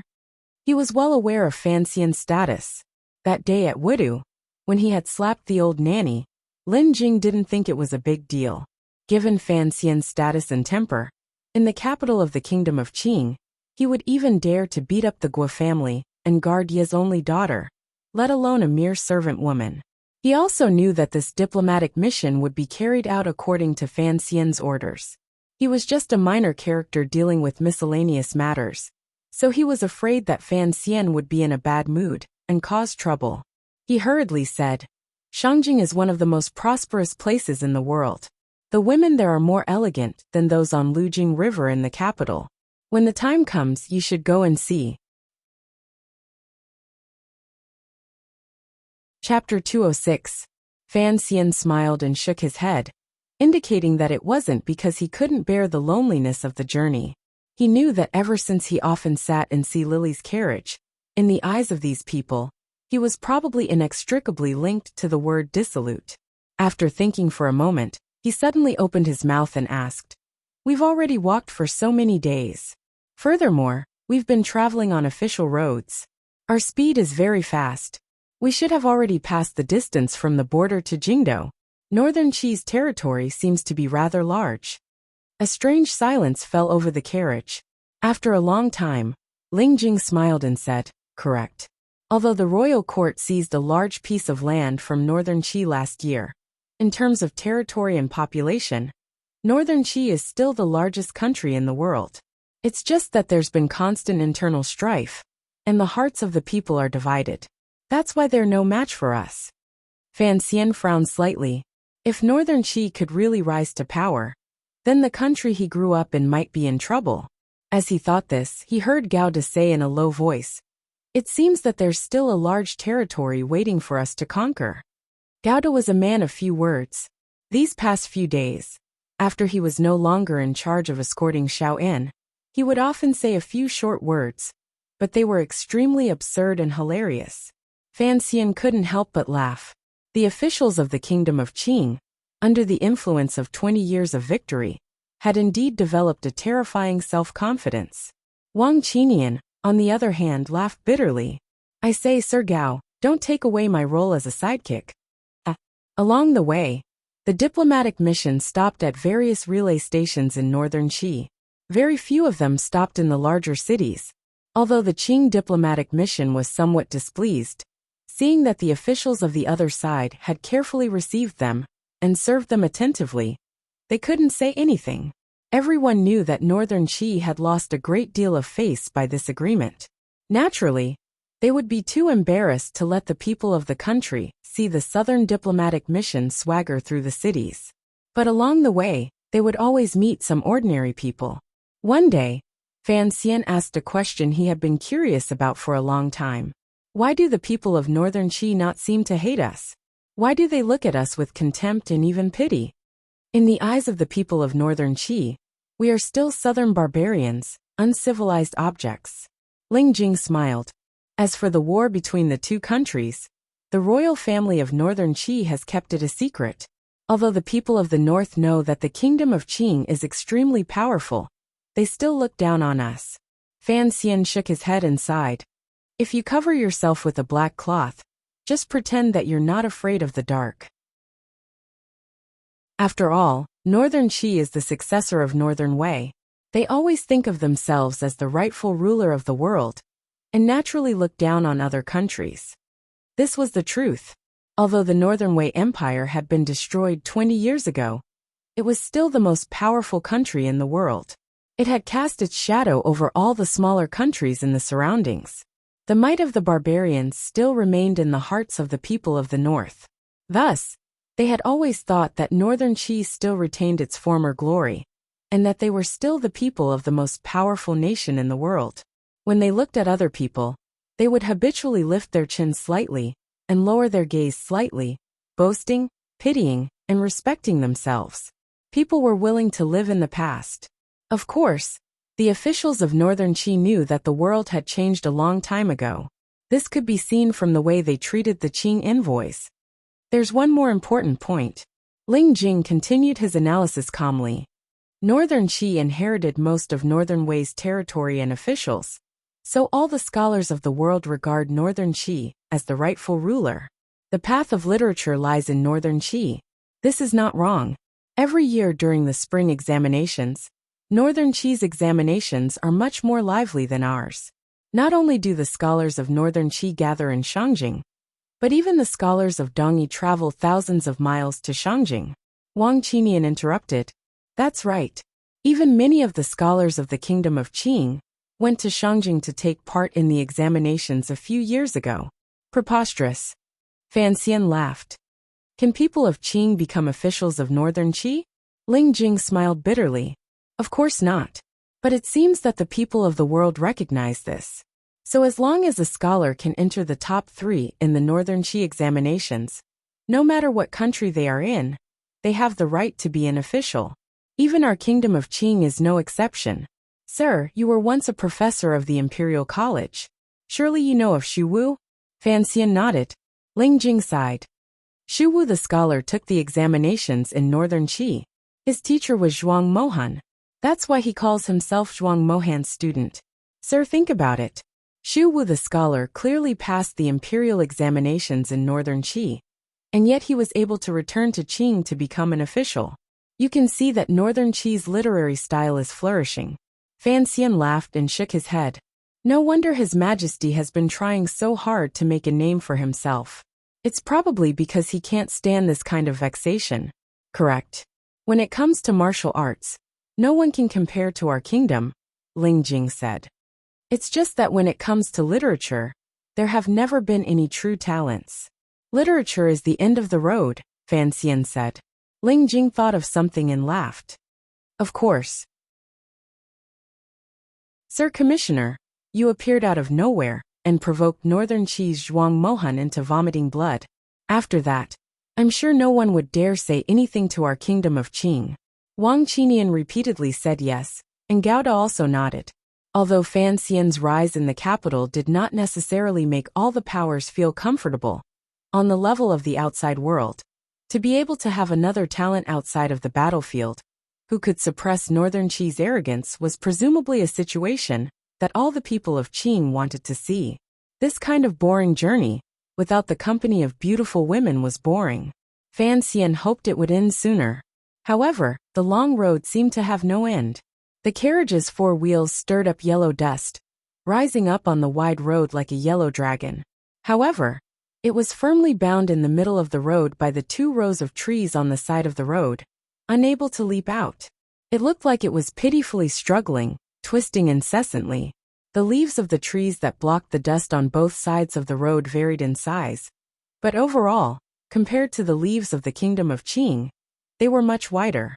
The trunks were thick, and there were trees every few feet. Fan Xian stuck his head out of the carriage window and squinted. Facing the wind, he watched the trees flash past his eyes. For some reason, he thought of that world that he hadn't thought of in a long time. He still remembered many years ago, when he was on the train to Beijing, passing through Hebei. At that time, on both sides of the tracks, there were trees like this, and they were thrown backward in this boring manner. There was no dust at the window because Fan Xian, as the envoy, was sitting in the first carriage. Naturally, the ones who ate the dust were his pitiful subordinates and Northern Qi's reception officials. Without any warning, a black shadow appeared at the end of the road. It abruptly piled up on top of the gradually tapering line of trees. It looked somewhat frightening. Fan Xian thought it was a dark cloud and couldn't help but smile. Although he wasn't going to call for everyone to collect their clothes like he had done on the rooftop in Danzhou, he was going to remind the driver to put on a raincoat. The carriage gradually moved forward. Everyone finally saw the dark shadow clearly. At this moment, the clouds suddenly parted, as if to welcome guests from afar. They cast down the warm light of the spring sun, shining on the shadow. So, it was an enormous city. This city was even taller and more majestic than the capital of the kingdom of Qing. It was built with large pieces of limestone, and its 30-foot-tall walls were slightly slanted. But it still gave everyone who had come from afar an indescribable sense of oppression, as if the walls could crush them at any moment. There were still buildings with double eaves on the walls, perhaps used as corner towers. Soldiers were walking back and forth on the high walls patrolling. A solemn and majestic feeling emanated from this huge city wall. The area in front of the city gate had long been cleared. There were no idle commoners lingering there. The relevant officials of Northern Qi were waiting in the square for the arrival of the Qing diplomatic mission. On the official road, the carriage gradually slowed. Fan Xian narrowed his eyes and pulled his head back from the window. He hadn't thought that the capital would appear in front of him in such a shocking manner. He wasn't prepared at all. They had arrived in Shangjing, Northern Qi. The ceremonial music began, and both sides greeted each other. The Northern Qi officials wore bright and luxurious clothing, while the Qing diplomatic mission was tired from the journey and couldn't help but look tired. Comparing the two, it was very obvious. Fan Xian calmly looked at all the complicated procedures in front of him. Only when it was time to introduce himself did he nod slightly in acknowledgement. In the eyes of the Northern Qi people, this handsome young official was an arrogant little man. But Fan Xian didn't care at all what kind of impression he left on them. His attention was completely focused on the buildings of Shangjing, Northern Qi. This enormous city had stood on this piece of land for who knew how many years, and how much wind and rain it had weathered. The edges of the huge limestone had been weathered, but it still stubbornly maintained its hardness. Fan Xian felt a little emotional. His emotion was different from that of other travelers. He only felt that after coming to this world 17 or 18 years ago, he could finally touch upon the history of this world, even if it was only a remnant of history. Although the capital of the kingdom of Qing was also very large, everything seemed to have a certain freshness to it. Fan Xian knew that this smell was left behind by his mother, so he could see the ancient buildings today, and he felt a strange sense of vicissitudes. Chapter 207. Greetings, Commissioner. The one who interrupted Fan Xian's thoughts was the Qing envoy stationed in Northern Qi, Master Lin Wen. Fan Xian looked away from the mottled walls. In this country, it would be better to call me Envoy Fan. Lin Wen was slightly taken aback. He had always been far away in a foreign country, so he did not know the details of what had happened in the capital. But he knew that Commissioner Fan was a popular figure in the court. He had not expected his first greeting to be rebuffed. Looking at Fan Xian's expression, Lin Wen could not help but think that this young official was relying on his father's influence and was pompous. He could not help but worry. Lin Jing smiled.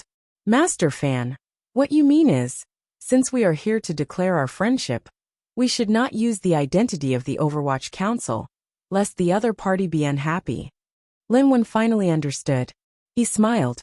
As you wish, Master Fan. Fan Xian turned his head to look at the official stationed in Northern Qi. His face was upright, but he looked somewhat familiar. He could not help but feel puzzled. Standing to the side, Lin Jing explained, Lord Lin Wen is this one's cousin. Fan Xian was enlightened. So that's how it is. Father and son go to war, and brothers fight tigers. With you two here, I believe this mission will go smoothly. A northern Qi official walked over, and the three of them stopped talking. They turned to study the marks on the walls of Shangjing and the routes the ants had taken. It was not until the official walked behind them that Lin Wen suddenly noticed him. "Brother Wei Hua, you came today?" he asked with surprise. Fan Xian turned and looked at the official named Wei Hua. He smiled. It was not convenient for him to say anything. Wei Hua cupped his hands in greeting. He seemed to be quite familiar with Lin Wen. "If it were not for receiving your envoy, I'm afraid I would still be enjoying myself in Lixiang courtyard." Fan Xian was delighted. It seemed that this person was just like Li Hongcheng. They both had the same taste. Lin Wen hurriedly introduced him to Fan Xian. "This is Master Wei Hua, the junior minister of Honglu Temple." He then introduced Wei Hua. "And this is..." Unexpectedly, Wei Hua waved his hand with a faint smile. "Master Fan is famous throughout the world. There is no need for Brother Lin to introduce him." Fan Xian was slightly taken aback. He cupped his hands. "I do not deserve this title. Master Fan is too modest." Wei Hua's features could be considered delicate, but there was a sense of unruliness in his eyes. He didn't look like an official, but more like an arrogant scholar. A dignified immortal of poetry, unexpectedly became the commissioner of the Overwatch Council. Next year, I'm afraid he'll be in charge of the palace treasury of the Southern Court. Before he left for the diplomatic mission, he exposed the scandal of the spring examination, and the heads of 17 officials fell to the ground. "But Master Fan, you've transferred to Northern Qi." He laughed and said, "I wonder what the emperor of your country is thinking? For someone as important as Sir Fan, it is only natural that he should be kept in the capital. How could he be sent to suffer in the kingdom of Qi? What if we meet with a cold on the way? What should we do?" Fan Xian heard the faint threat in his words, but did not care. He smiled and said, "How could I be so weak?" Wei Hua noticed that this talented young official seemed to be very interested in Shangjing's walls. He couldn't help but proudly say, "This city has been built for 300 years, and has never been attacked by an enemy. Does Master Fan think it is very grand? How does it compare to the capital of Qing?" Fan Xian smiled and said, "Of course it is grand, but it seems a bit old. It seems that your country needs to find a time to repair it." As the two men spoke, they secretly mocked each other. Everyone was silent. After a while, Wei Hua said quietly, "Master Fan, you have come from afar. Naturally, I must play host. After the official business is done, I hope you will do me the honor." Fan Xian looked at him and wondered why there was always a hint of enmity in his words. But this enmity did not reach the level of hatred. He couldn't help but be curious. He had never met this person before, so how had he offended him? Lin Wen laughed and said, "Let Envoy Fan know that this Master Wei Hua is the eldest son of the Marquis of Changningho, who went on a diplomatic mission to the Southern Court last year. Envoy Fan had a drinking contest in the palace last year, and the Marquis was unable to hold on and passed out. After returning home, he never forgot about it, saying that the Southern Court had produced a powerful young man.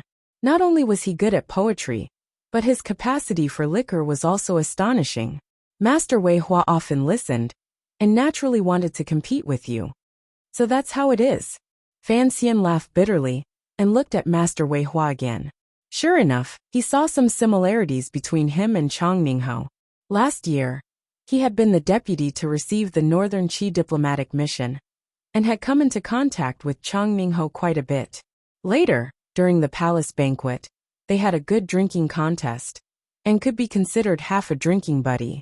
He couldn't help but clasp his hands together and say, "Brother Wei, if you want to avenge your father, you'll have to wait a few days.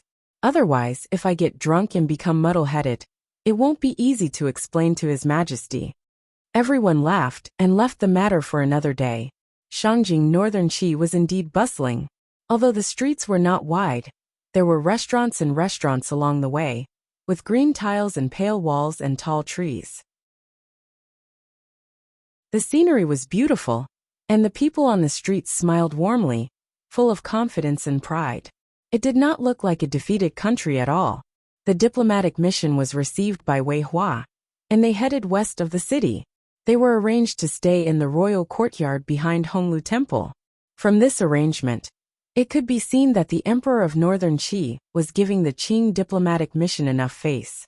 Along the way, Fan Xian chatted with Wei Hua and found that he was very familiar with the Qing bureaucracy. Not only could he name some of the nobles, but judging by his tone of voice, it seemed that he was acquainted with Crown Prince Jing, Li Hongcheng. This surprised Fan Xian. The capital of the two countries was far from each other, and Fan Xian didn't know how they had met. During their conversation, Fan Xian had a vague understanding of Northern Qi's current state of affairs. Of course, before he went north, he had already read countless files in the Overwatch Council. He knew that the Northern Qi court was far from as harmonious and brilliant as Wei Hua had described it to be. The Empress Dowager of Northern Qi was only in her 30s and was still young. The emperor had not been in power for long and could not completely control the court. The emperor's faction and the empress's faction each had their own faction in the court, and they were fighting silently. If it weren't for the fact that the two countries had fought last year, and Northern Qi's complete defeat had temporarily suppressed the conflict, Shangjing would probably be in chaos by now. And Shang Shanhu was originally a great general in the north, and it was for this reason that he had been transferred back to Shangjing. Fan Xian pretended to ask casually, "I hear that General Shang Shanhu is a great hero. Brother Wei, when are you free to take me to pay him a visit?" Wei Hua was surprised. "Master Fan, you are interested in General Shang Shanhu? Although I am not a weak scholar, I have always admired heroes who resisted the barbarians." Fan Xian smiled warmly. Wei Hua's expression changed. It seemed that he did not want to talk about Shang Shanhu. Fan Xian saw his expression and didn't say anything more. He smiled slightly. When the diplomatic mission arrived at the courtyard, there were people responsible for arranging their accommodations. After a while, everything was finally arranged. As the vice minister of the office of the Grand Herald, Wei Hua naturally had to arrange dinner. At the banquet, he tested Fan Xian's tolerance for alcohol and found that this young official drank wine like it was water. He was a perfect example of the true meaning of the word drink. He couldn't help but be shocked, and immediately gave up on the idea of drinking to avenge his father. The banquet dispersed, and the only people left in the courtyard were the diplomatic mission's own people. The guards of Northern Qi were very courteous, and only stood guard outside the gate, leaving all matters of the inner courtyard to the diplomatic mission to handle. There were only 5 people in the room: Fan Xian, the 2 brothers Lin Wen and Lin Jing, Gao Da, and Wang Qinian. Fan Xian closed his eyes for a long time, making sure that no one was eavesdropping. Then he said quietly, "We are in the heart of an enemy country. Be careful what you say and do." The 2 brothers, Lin Wen and Lin Jing, were indeed rather quiet. They nodded slightly in agreement, but seeing that Wang Qinian and Gao Da seemed to be Fan Xian's confidants, they probably did not know much about the current situation in Northern Qi. Lin Wen thought for a moment, then slowly opened his mouth to report the recent situation in Shangjing to Fan Xian. "Shang Shanhu has an idle post?" Fan Xian frowned. This was completely different from what he had expected. The Overwatch Council had originally thought that Northern Qi's most capable general, since he had been transferred south from the snowy wastelands, must have been to deal with Qing's aggressive attacks. How did he become an idle post? Great General Huayuan. Although his name sounds good, he is in the capital, and he only has 100 private soldiers. In the capital there is the Shangjing garrison, the 3 commanders, and the general of the cavalry. Great General Huayuan has an extra word, and his position is respected, but he has no soldiers in his hands. Even if Shang Shanhu has the bravery of the world, he can only obediently sit on the floor, holding the concubine and sighing. Lin Wen said with a trace of mockery, "A tiger is raised in a cage. No matter how powerful it is, it can only scare people." Fan Xian lightly knocked on the table and shook his head in confusion. What are they doing? Moving this guy back to the capital and not letting him go to war and keeping him like this? Does Northern Qi have too much money and nowhere to spend it? Lin Wen sighed. In the struggle between the Emperor and Empress of Northern Qi, everyone wants to win Shang Shanhu's support, But everyone is afraid that Shang Shanhu will completely fall to the other side. So for now they can only put him aside. But Shang Shanhu's name is here, and his rallying power in the military is too strong.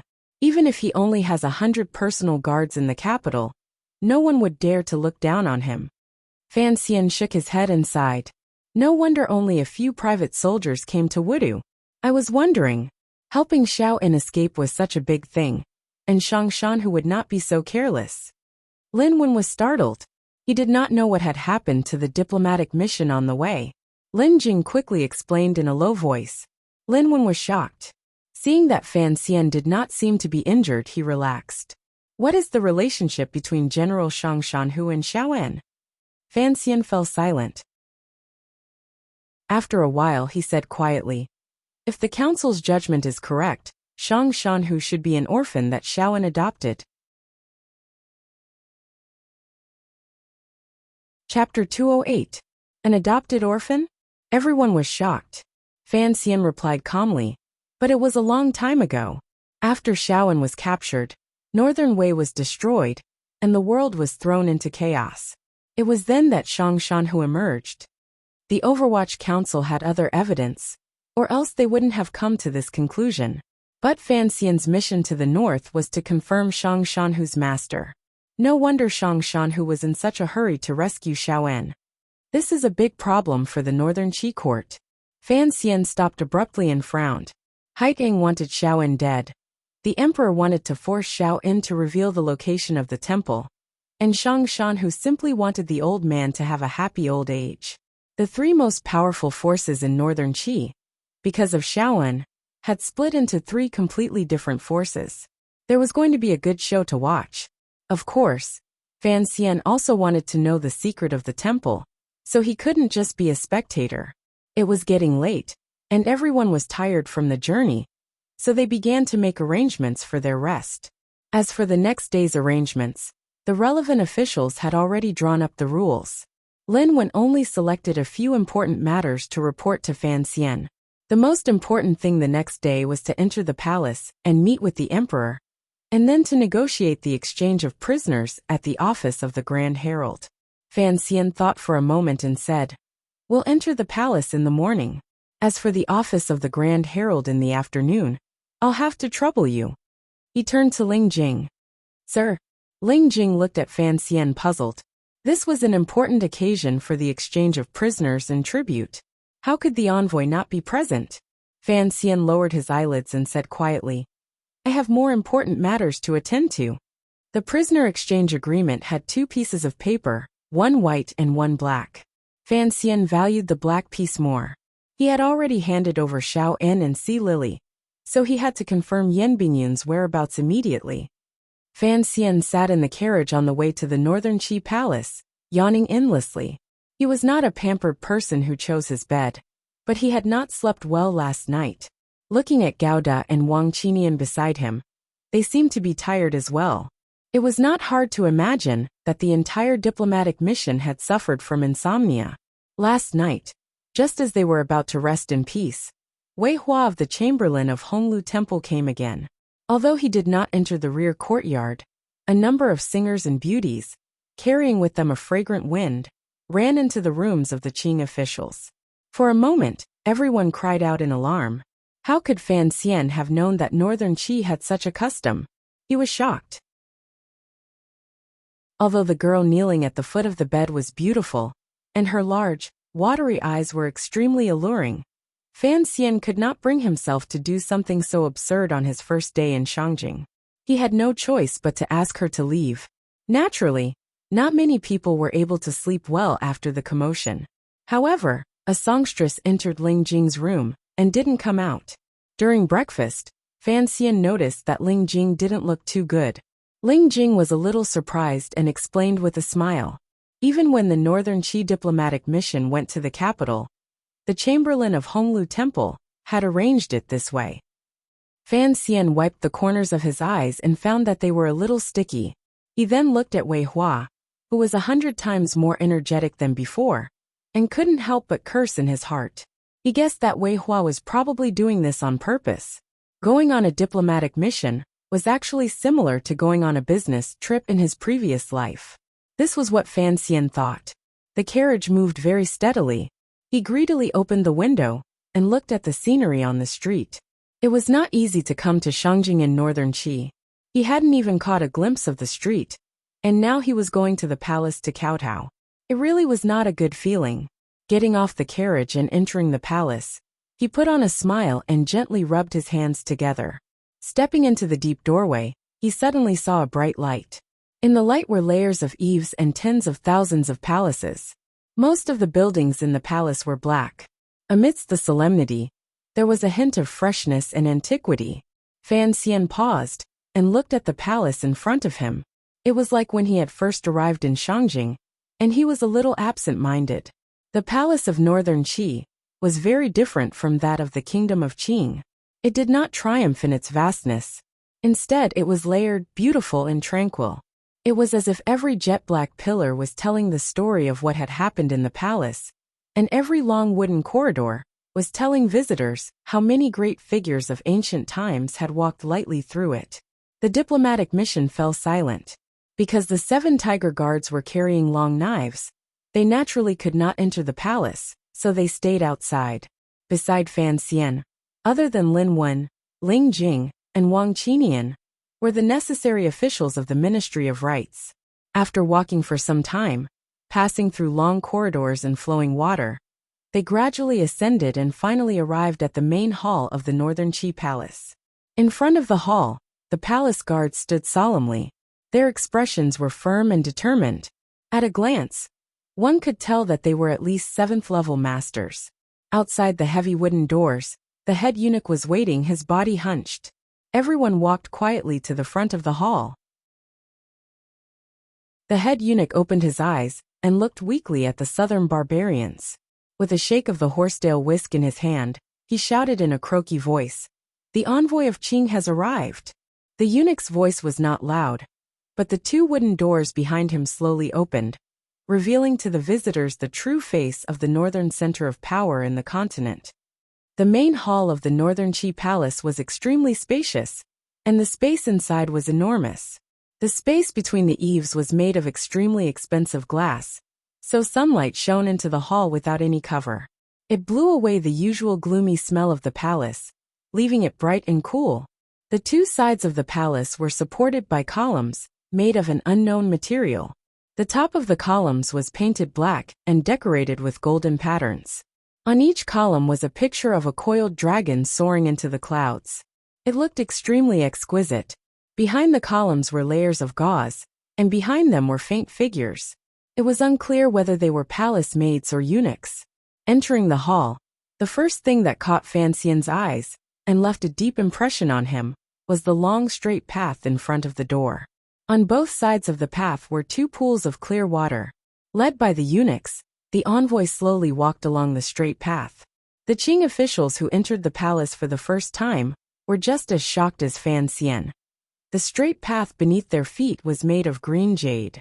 It was covered with a luxurious carpet, and the soles of their feet felt unusually gentle. And the clear water on both sides of the path was even more surprising. In such a large palace, there were actually 2 pools. The water was crystal clear, and golden fish swam freely in the water. If one's eyes were sharp enough like Fan Xian's, they could see that in the deepest part of the pool, there were 2 large fish, one black and one white. They were gracefully swaying their tails as they lay on the white sand. Deputy Lin Jing looked at the scene in front of him and couldn't help but sigh to himself. Such a luxurious palace is enough to show what kind of national power and wealth Northern Qi had after inheriting the property of Northern Wei. It is a pity that it is precisely because of the luxury of the royal family that Northern Qi has become decadent and weak, and that is why they have been defeated year after year. Behind the long path was the court of Northern Qi's officials. Behind them, the water rippled, and a light breeze rose from the hall. The floor was paved with sandalwood, and it was a solemn scene. High up in front of them was the dragon throne. The emperor of Northern Qi was looking at the approaching foreign envoys with great interest. The envoy knelt on the floor and paid his respects to the enemy's emperor, saying, "Long live the emperor. You may rise." The emperor of Northern Qi smiled. It seemed that having the Qing officials kneel at his feet was a very comfortable thing. Fan Xian breathed a sigh of relief and stood up. He found a pair of eyes on his face. Surprised, he looked back and saw that the young emperor on the dragon throne was looking at him with a somewhat ambiguous gaze. This young emperor of Northern Qi had only been in power for 2 years. He was only 17 years old, the same age as Fan Xian. His teacher in literature was the second son of Zhuang Mohan, and his teacher in martial arts was the eldest disciple of imperial advisor Ku He. As a result, he was neither accomplished in literature nor martial arts. This man was not interested in women. Similar to the emperor of Qing, he was somewhat playful. He respected, feared, and angered the Empress Dowager, and rewarded his officials more than he punished them. This young emperor seemed to believe in such things as love. This was the first information that came to Fan Xian's mind when he saw the somewhat childish face of the emperor. But he immediately realized that he had been rude. When the ruler of a country looked at him, as an official, there was no reason for him to meet the other's gaze. So he hurriedly lowered his head slightly and stood to the side in silence. In his heart, he was puzzled by the ambiguous gaze he had seen earlier. Beside him, Ling Jing's forceful voice rang out. As the deputy envoy, he had unwillingly shouldered all the complicated formalities and official duties in light of Fan Xian's extreme laziness. He was reading the letter of credence that the Emperor of Qing had personally drafted. Fan Xian listened to him casually. He knew that it was nothing more than pompous words. The friendship between the two countries would last forever, and they would be brothers for generations. These lies could not even fool Dong who sold tofu in Danzhou, yet they had to be read out so seriously. Sure enough, the young emperor of Qi was nodding his head slightly, expressing his approval of his counterpart in the south. Fan Xian laughed in his heart, but his face maintained a respectful and self-restrained smile. It seemed that he was already reveling in the friendly atmosphere between the two countries. Soon after, the officials from the Board of Rights of Northern Qi stepped forward, and as usual, began to babble in beautiful language. This matter had finally come to a preliminary conclusion, but Fan Xian still felt very uncomfortable. At this moment, he discovered that, in addition to the young emperor, there were many more pairs of eyes looking at him. No matter how calm he was, he began to feel puzzled. In fact, it was the officials of Northern Qi who were puzzled. Everyone knew that the envoy from the south was the immortal poet Fan Xian, so they were all very interested in what kind of outstanding young man could make the great Zhuang Mohan return home dejectedly. Today in the palace hall, this Fan Xian had not opened his mouth. Even something as important as reading the letter of credence had been handed over to the deputy envoy. The officials could not help but become even more interested in this incomparably handsome young celebrity. Chapter 209. Fan Xian began to feel uneasy. Very imperceptibly, he took half a step back. Lowering his head slightly, he used the corner of his eye to sweep a quick glance around the palace. None of the courtiers of the Qi kingdom were extraordinary. What piqued his interest the most was the bead curtain that was slightly swaying beside the dragon throne. The bead curtain reflected the clear light from the pool behind the courtiers. It looked incomparably beautiful. He knew that the Empress Dowager of Northern Qi was behind the bead curtain. After a long time, the emperor on the dragon throne yawned, seemingly tired of listening. "You have come a long way. You may go and rest." The young emperor waved his hand. Fan Xian felt as if a heavy burden had been lifted from his shoulders. With a face full of smiles, he knelt on the ground again and again. He and his subordinates bowed to the dragon throne again and then prepared to leave to find the true officials of Northern Qi and quickly get poor Master Yin out. However, the development of things was always unexpected. Master Fan?"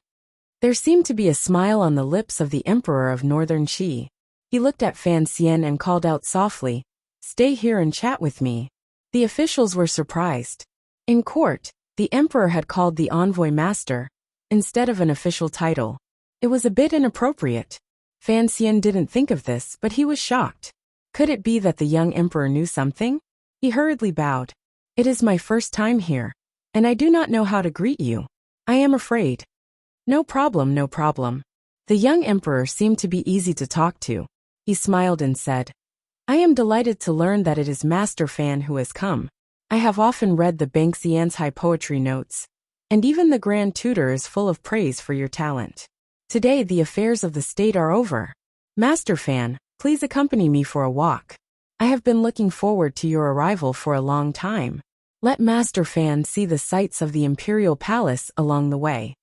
Having said this much, Fan Xian, as a foreign official, did not dare to say anything more. But his heart trembled slightly. The Northern Qi Grand Tutor was Zhuang Mohan's son. Zhuang Mohan had been beaten into a sorry state by Fan Xian in the Qing Palace. And now Fan Xian was praising his talent? The envoys left the hall. Lin Jing looked at Fan Xian worriedly. Fan Xian nodded slightly, indicating that he would be careful. After the officials of Northern Qi had left, the hall seemed even more spacious. One could faintly hear the splashing of fish tails in the pool beside the long platform, and the soft footsteps of the palace maids behind the gauze curtains. The young emperor, who had been sitting on the throne the entire time, now seemed to relax. He stretched and looked at Fan Xian with a chuckle. He jumped down from the throne and took a towel from a eunuch to wipe himself. He patted Fan Xian on the shoulder. Let's go. I want to show the immortal poets of the south the immortal palace of the north. Fan Xian grumbled to himself. Who would have thought that the emperor still had the habits of a child? Just as he was about to follow him to the back of the palace, he heard a cough from behind the curtain of beads he had been secretly paying attention to.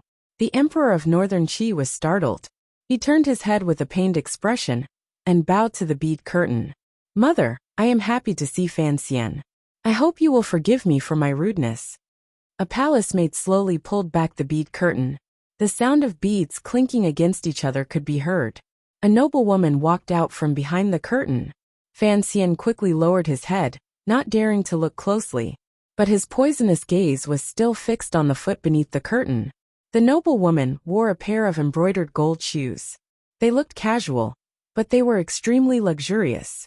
What shocked Fan Xian even more was that right after this pair of shoes, another pair of feet stepped out of the bead curtain. Who in this world would dare sit with the Empress Dowager behind the bead curtain and listen to the conversation between the emperor and the foreign envoys? His feet were wearing a pair of cloth shoes. The soles of the shoes were made of 1,000 layers of cloth, a very common craftsmanship in the villages. The shoes were black and white, and only the thin and tender heel revealed a trace of festive cloth. This kind of cloth shoe was usually seen in the countryside during the New Year. It was strange to see it in the palace of Northern Qi Kingdom.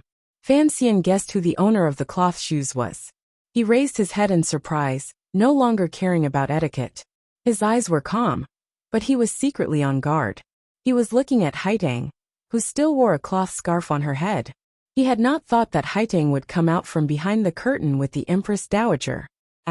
Fan Xian and Haitang's eyes seemed to collide, and the atmosphere in the palace of Northern Qi became somewhat uneasy. But in the blink of an eye, Fan Xian withdrew his gaze and knelt to the noblewoman next to Haitang. I, Fan Xian, pay my respects to the Empress Dowager. The Empress Dowager looked at him and frowned slightly. How could this official of the kingdom of Qing be so beautiful? No wonder Duo had to sneak up to the palace to take a look. Could it be that this girl next to her? She waved these thoughts away and nodded slightly. She then said to the emperor, Your Aunt Master has returned. Since you want to take Sir Fan for a stroll in the palace, you should go with her. The emperor looked troubled. It seemed that he did not want to go with Haitang, but he had to obey his mother's orders. He could only force a smile. When did Aunt Master return to the capital? Haitang moved her cold gaze away from Fan Xian's face and bowed slightly to the emperor. Your Majesty, I returned to the capital yesterday. My teacher was worried that there were too many wicked people in the capital, so she sent me back to the palace. Fan Xian forced a smile. There were wicked people in Shangjing? Of course, this was referring to himself, who loved to use aphrodisiacs.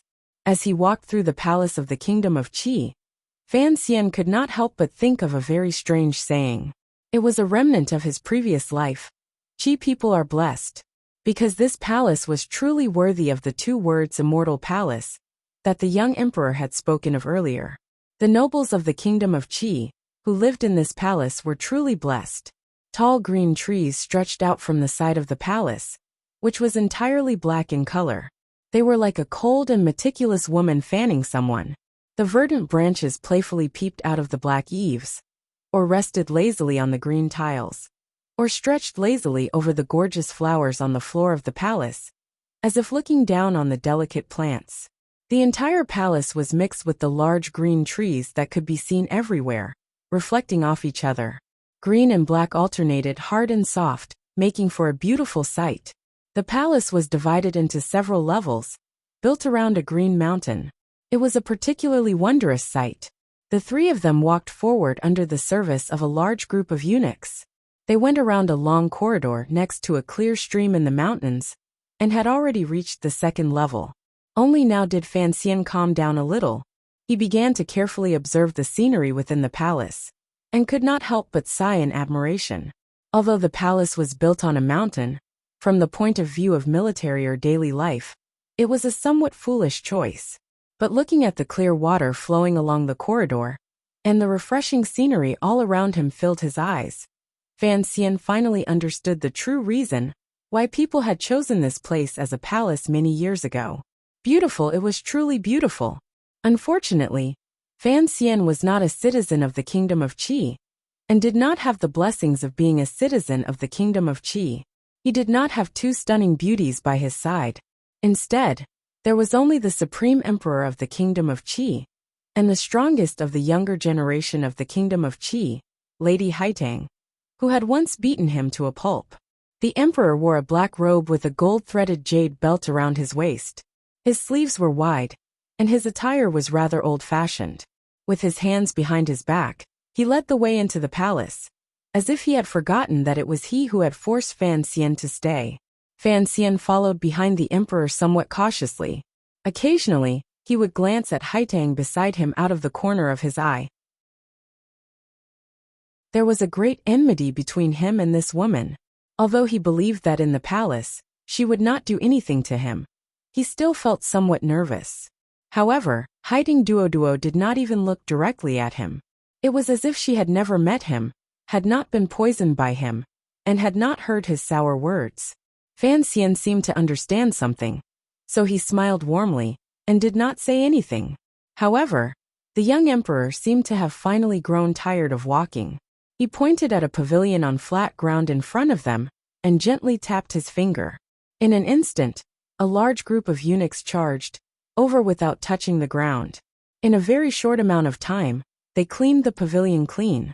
The railings were wiped over and over again. A few sticks of incense were lit, and clear teapots and cups were prepared. Walking into the pavilion, the mountain wind carried a clear stream of moisture, and lightly brushed against them. The emperor stood by the railing with his hands behind his back. In a quiet voice he said, slapping the railing, "The flowers in the forest blow at my temples. The mountain wind is cold, and the grand song startles the floating clouds away." Fan Xian replied at the perfect moment, "Good words." The emperor turned around. A pair of clear eyes looked at Fan Xian with great interest.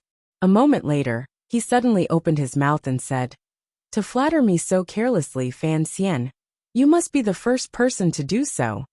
Fan Xian was embarrassed and didn't know what to say. He raised his hands in a salute and said, "I am afraid." "It's fine to be afraid, as long as you don't have to be terrified and uneasy." The emperor sat down and picked up a teacup to take a sip. Suddenly seeing Haitang, he couldn't help but smile and say, "Aunt Disciple, why are you so reserved in front of me today? In the past, even if I invited you, I wouldn't be able to invite you. You were only willing to grow vegetables in the garden. Since you have entered the palace today, it is good to relax and enjoy the scenery." He sighed quietly and said, "I have always thought that this palace is too beautiful. So beautiful that I have no desire to leave the palace for a walk." There seemed to be some other meaning in these words, but Fan Xian pretended he didn't understand. Under the emperor's gaze he sat down. A eunuch brought him tea, which he slowly sipped. He didn't know what the young emperor meant by suddenly wanting him to stay in the palace. Haitang also picked up a cup of tea, and sat on the railing outside the mountain pavilion. Her gaze was cast toward the flowing water beside the pavilion. It was unknown what she was thinking. Fan Xian, what do you think of the scenery in my palace? Fan Xian was slightly taken aback. How many times had the emperor repeated this topic today? After a moment of consideration, he replied, the palace is in the mountains, and there are trees on the mountains. The trees are in the palace, and the scenery is clear and beautiful. What is most strange is that the layers of eaves of the palace seem to be one with the entire mountain scenery. It does not appear that the mountain scenery swallows up the majesty of the palace, and it does not appear that the prosperity of the palace weakens the desolate mountain scenery. It actually gives one the feeling that heaven and man are one. I am truly full of praise. Ah! Fan Xian's unintentional words seemed to surprise the emperor of Northern Qi. Chapter 210. At the same time, the emperor and Haitang both looked at Fan Xian with astonishment. The emperor had only asked casually, but Fan Xian had answered with the words, unity of heaven and man. It was inevitable that these two top figures in the kingdom of Qi would be greatly shocked. It must be known that of the four great grandmasters, Ku He's sect emphasized the unity of heaven and man, and the natural way of the Tao. However, this wondrous formula had never been passed on to outsiders. For Fan Xian to casually mention it while talking about the scenery was truly shocking. Haitang's calm and bright eyes stared at Fan Xian's face, as if she wanted to see if this world-famous poet had stumbled upon it by chance, or if he had truly seen some truth from the scenery of the royal palace. Fan Xian had no such self-awareness. The so-called unity of heaven and man was a topic he had taught too many times in philosophy classes in his distant memory. He had casually mentioned it, and of course he had not expected it to shock others so much. Looking at the emperor and Haitang's thoughtful expressions, he could not help but feel puzzled. Did I say something wrong? He asked. The emperor laughed. Absolutely, absolutely. How could there be anything wrong? Fan Xian, you are indeed worthy of being called the immortal of poetry. What you casually say is actually the truth. Wonderful, wonderful. The emperor smiled and looked at Haitang. What do you think of Master Fan's words, Aunt? Haitang bowed. Master Fan speaks of truth from the scenery. You can be said to be a genius. The three of them casually chatted for a while longer, and the matter was covered up. The emperor suddenly frowned. This is a pavilion on a mountain. I stayed for a long time last month. At that time, the trees were in the pavilion, the moon was in the clouds, and I was above the running water. A cool breeze blew gently all around me, and I felt incomparably happy. I completely forgot the troubles of the world, so I often come here these days, but I can no longer find that feeling. I don't know why. Haitang's expression suddenly became solemn. Your Majesty is the ruler of the kingdom of Qi, and the heart of all the people. The troubles of the world have always existed, and it is difficult to forcibly forget them. Furthermore, Your Majesty is concerned with the safety of the world, and Your Majesty's thoughts affect the good fortune of the people. How can you forget the troubles of the world for a moment of happiness? Your Majesty should always remember that the people of the world are in distress, and treat the troubles of the people as your own troubles.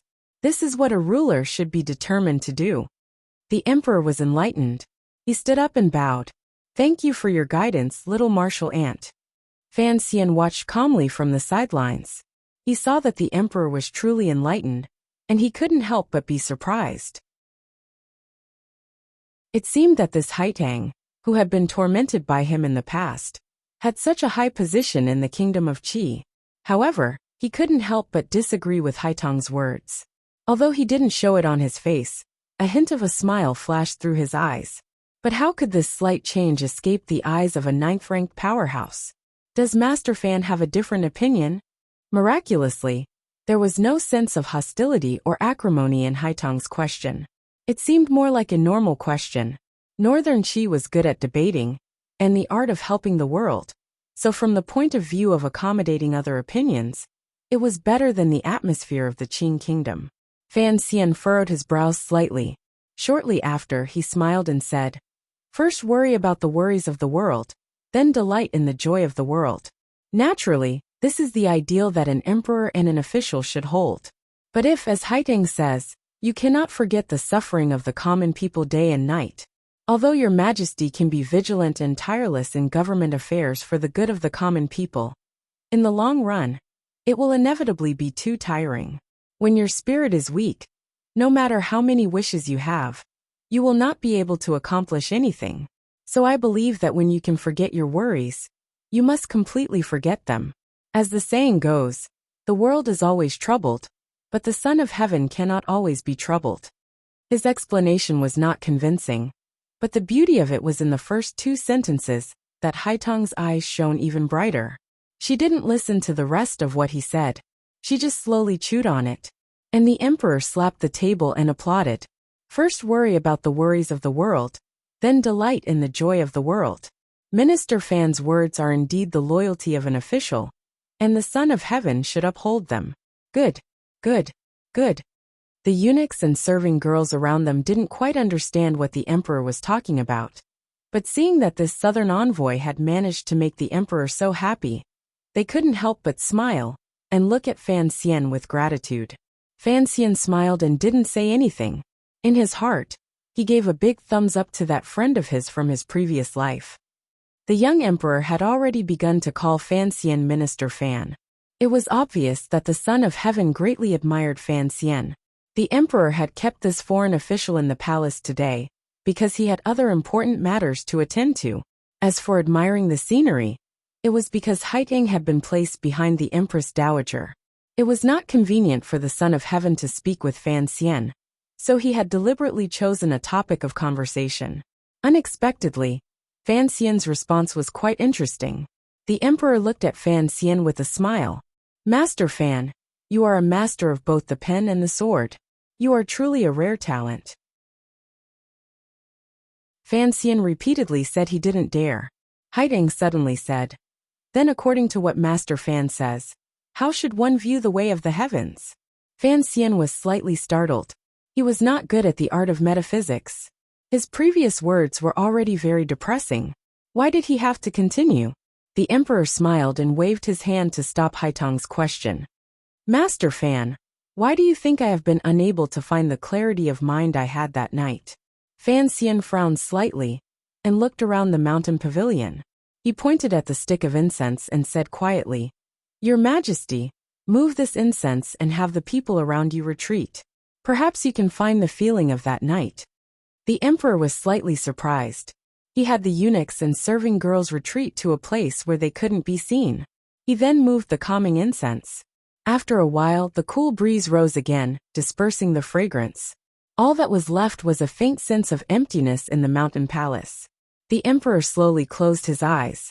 After a long time, he revealed a happy expression. He opened his eyes and smiled. Indeed, there is some feeling. Fan Xian smiled and explained.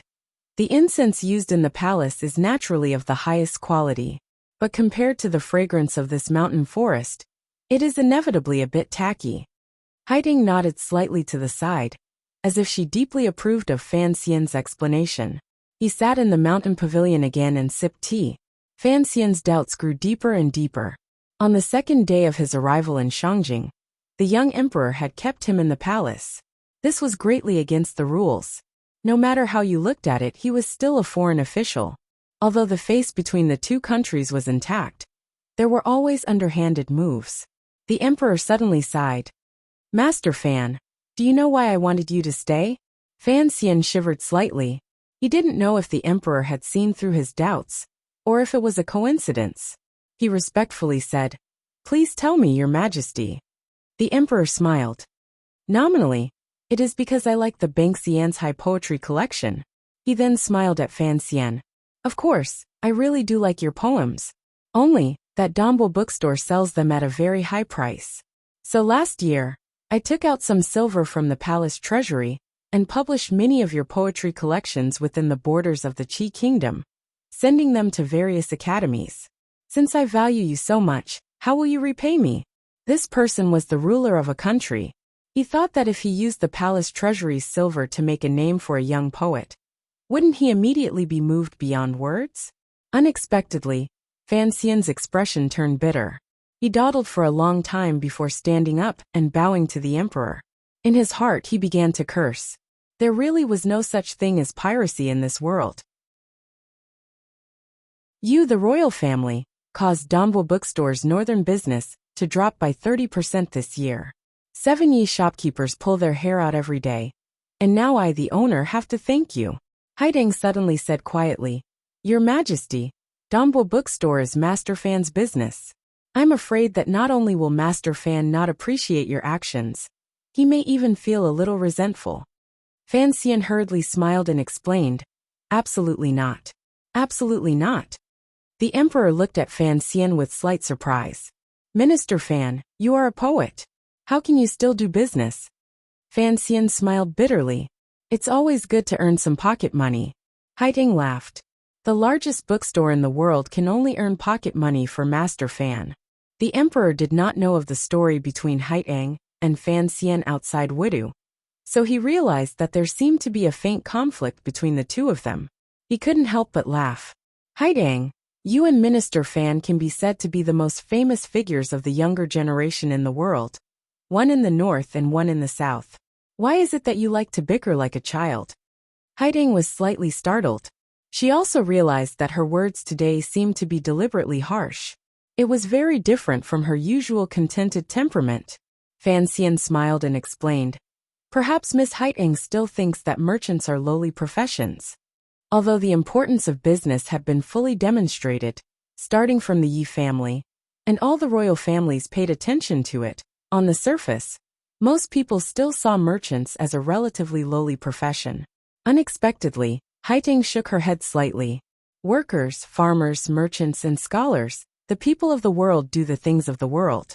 There is no distinction between high and low. Fan Xian liked this way of speaking. It seemed that because the Empress Dowager had Haideng by his side, the young emperor could not say what he wanted to say to Fan Xian in the depths of his heart. Fan Xian and Haideng looked at each other. They had thought that the woman would tactfully leave, leaving him and the emperor some peace and quiet. Unexpectedly, Haitong's expression did not change, and she did not care about the emperor's expression at all. The emperor suddenly laughed self-mockingly. He walked to the side of the mountain pavilion and looked at the flowing mountains and rivers beneath his feet. He sighed. Fan Xian, on this journey north, what do you think of the Qi kingdom? Fan Xian replied in a low voice. Northern Qi has beautiful scenery. The mountains are verdant, the water is clear, the land is vast, and the common people live and work in peace and contentment. The emperor suddenly turned and looked at Fan Xian with a gaze that was completely unlike that of a 17-year-old. Then how do you think my world compares to the Qing kingdom?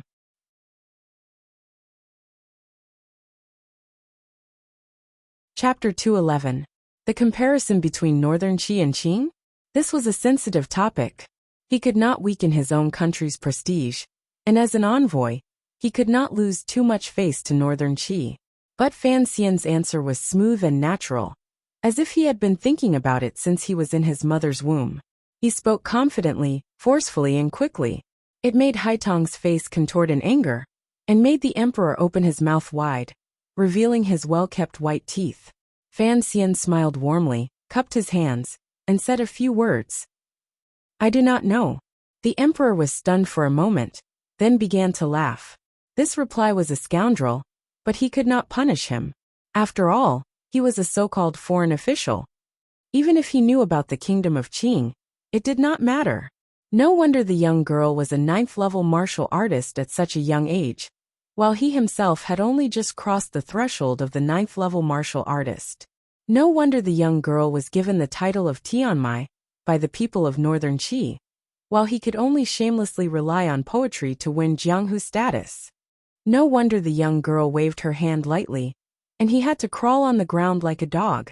No wonder I used my flying needles and aphrodisiacs, while others only soaked in the lake. That is why I came to be influenced. The emperor laughed. With the title of immortal poet here, I will naturally let the students of the Imperial College come and listen to Minister Fan's lectures. Fan Xian felt bitter. He had been a fake professor at the Imperial College of the Kingdom of Qing, and now that he was here in the north, he was a guest professor. If I go south, what do you think the chances are, Minister Fan? The young emperor's face was calm, But the majesty he had cultivated in the palace suddenly came pressing in. Only 2 people in the world could ask such a sensitive and arrogant question. But it was an envoy from an enemy country, and the meaning was somewhat interesting. Like a spring thunder, Fan Xian's expression did not change. He replied lightly, "Not a single chance." "Why?" The emperor looked at Fan Xian coldly. "The people of Qi do not want to fight, and they will be in danger." Fan Xian smiled. "The people of Qing are warlike, and they will be in danger. Fortunately, you 2 majesties, one strives to be strong, and the other is experienced in governing the country. You balance these 2 sides." The emperor suddenly asked, "What kind of person is the emperor of Qing? I have exchanged 2 private letters with him, but I still can't understand him." Fan Xian began to curse in his heart. After all, he was an official of the kingdom of Qing. What was the meaning of this? Thus he kept his mouth shut. Seeing him like this, the Northern Qi emperor laughed and said quietly, "Your emperor will grow old, and I will grow up. In the future, when I ride south, I hope Minister Fan can be my minister in the palace." Fan Xian raised his eyebrows and replied in a manner that was neither servile nor overbearing, "If your majesty comes south as a guest, I will certainly compose a poem to congratulate you." They were both heading south, but the meaning was completely different. The Qi emperor's intention was to lead the army south and swallow up the Qing kingdom. What Fan Xian meant was that the emperor of Qi was a guest in the south. Naturally, he was a prisoner. He only thought that the young emperor in front of him was indeed a man of great ambition. However, the words he said in front of him were unavoidably a bit too much. He didn't know if it was because he was young and impetuous that he had slipped his tongue, or if he didn't take him, a foreign official, seriously at all. He only wanted to use his mouth to pass his will to the southern palace. Suddenly, the emperor's brow furrowed with worry. Thinking of something, he gently waved his hand and said, "Shangjing has always been peaceful, but there have always been many misunderstandings between the 2 countries. I am worried that there will be people who have ill intentions towards you, Minister Fan. Although those people would not dare to do anything to you, provocations are unavoidable. For my sake, Minister Fan, please be more tolerant." Fan Xian was shocked, not by the content of the words, but by the tone of the young emperor's voice. Be more tolerant for the sake of the emperor? Fan Xian thought that he had no right to be valued so highly by the ruler of a country, and he didn't understand why the young emperor would think so highly of him. "I am a bit tired. Minister Fan, please return first." The emperor gently patted the railing and turned to look at Haitang, who had been silent all this time. "Aunt Master, please escort Sir Fan out of the palace, lest he get lost.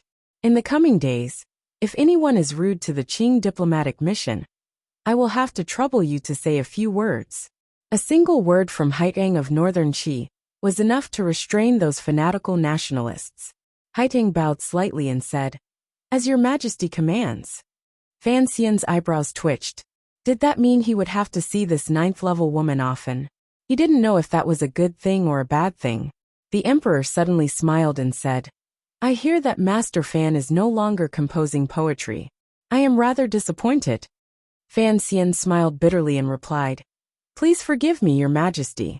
Poetry is spoken from the heart. Recently, I have been feeling restless. I cannot. The emperor raised his eyebrows and looked at him with a smile that was not a smile. He said, "I am afraid it is because of emotion that you write poetry. Fan Xian, you look at me, this impure thing.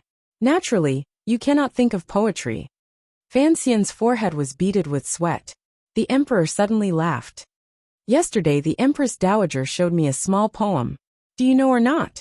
It should be green fat and red thin." Fan Xian is indeed talented. Fan Xian was embarrassed, and Haitang was even more embarrassed. With Haitang leading the way, Fan Xian left the mountain pavilion and walked along the quiet path toward the dark palace complex in front of the mountain. In the mountain pavilion, the young emperor of Northern Qi stood silently. The excitement from the earlier conversation had faded from his face, and there was a faint smile on his lips. The emperor suddenly closed his eyes and took 2 deep breaths. He seemed to have found a trace of the feeling of watching the moon alone that night. Footsteps sounded behind him. The emperor knew it was the eunuchs rushing to serve him. He waved his hand in annoyance and stopped them from entering the pavilion. He continued to stand alone by the side of the mountain pavilion, thinking about something. After a long time, he suddenly sighed and quietly said to himself, "So this is what Fan Xian looks like. Lily should be here by now, right?" On the other side, Fan Xian was silent and nervous as he followed Haitang out of the palace. He was not in the mood to admire the mountain scenery, nor was he in the mood to wave at the cool breeze. He only smiled hypocritically and proudly kept his distance from this strange woman. With his eyes, he could clearly see Haitang's walking posture. Haitang swayed 3 times with each step, but it was not the kind of swaying that women used to seduce men. Instead, it was a very rustic swaying. Her hands were in the pockets of her coarse clothes. Her upper body didn't sway much, but her lower body was dragging her legs as she walked forward on the stone path. She looked extremely lazy, but it wasn't the sexy indolence of a beauty coming out of the bath. Fan Xian squinted for a long time, but still could not understand how she walked. Could it be that she was constantly practicing some kind of natural martial art while walking? Fan Xian was greatly impressed.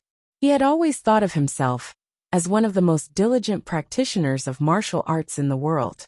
Ever since he started in Danzhou, he had never stopped training at 2 hours a day.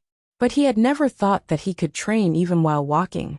No wonder this little girl was at the upper 9th level at such a young age, while he had only just crossed the threshold of the 9th level after working so hard. No wonder this little girl was given the title of Tianmai by the people of Northern Qi, while he could only shamelessly rely on poetry to win his Jianghu status. No wonder this little girl only had to wave her hand lightly, and he had to crawl on the ground like a dog. No wonder when he had used his secret crossbow and flying needles and aphrodisiacs, she had only soaked in the lake water, and then walked away with a confident wave of her sleeves. She did not care about him at all. Because she disdained him, she did not hate him. Fan Xian's heart dimmed. This kind of genius, and so diligent, could only be compared to Uncle Wu Zhu, a genius among geniuses. He might not be able to. After watching for a long time, Haitang seemed to feel the 2 fiery gazes behind her, always staring at her buttocks and waist. Finally, she could not stand it any longer. She quietly turned around and stared into Fan Xian's eyes, as if she wanted to peel off Fan Xian's beautiful skin and reveal his true wretched self. Fan Xian's eyes were clear, without a trace of distractions. Seeing her turn around, he was slightly startled, knowing that she had misunderstood something. He smiled bitterly. "It's just that the way you walk is strange. You must be practicing martial arts, so I'm very impressed." He was startled, and Haitang was even more startled. She looked at this young man from the kingdom of Qing with her mouth slightly agape. Her mind was a mess. She had spent most of her life in the mountains and in the palace, and her mind had always been as steady as stone. But for some reason, seeing Fan Xian's detestable and beautiful face, and listening to his random words, she was inexplicably angry. Hearing what Fan Xian said now, she was even more baffled. After a while she said, "I'm not practicing martial arts." After saying this, Haitang felt a little strange. Why did she have to explain this to him? So she said with slight anger, "I've always walked like this since I was little. The Empress Dowager has lectured me for many years, but I can't change it. If Master Fan thinks it's an eyesore, why don't you walk in front?" Fan Xian was startled. What was going on? He could only follow Haitang, who had turned around and continued walking. But Haitang continued to drag her feet, her hands clasped behind her back, and she walked forward lazily. Fan Xian tilted his head slightly and frowned for a long time. Suddenly he understood. What kind of martial arts was this? Wasn't this the most common walking posture of those lazy women in the countryside? When he thought of how a superior 9th-level master, Haitang, who was like a fairy in the eyes of the world, was actually a village girl, walking in the palace like she was walking in a field, Fan Xian couldn't help but laugh out loud.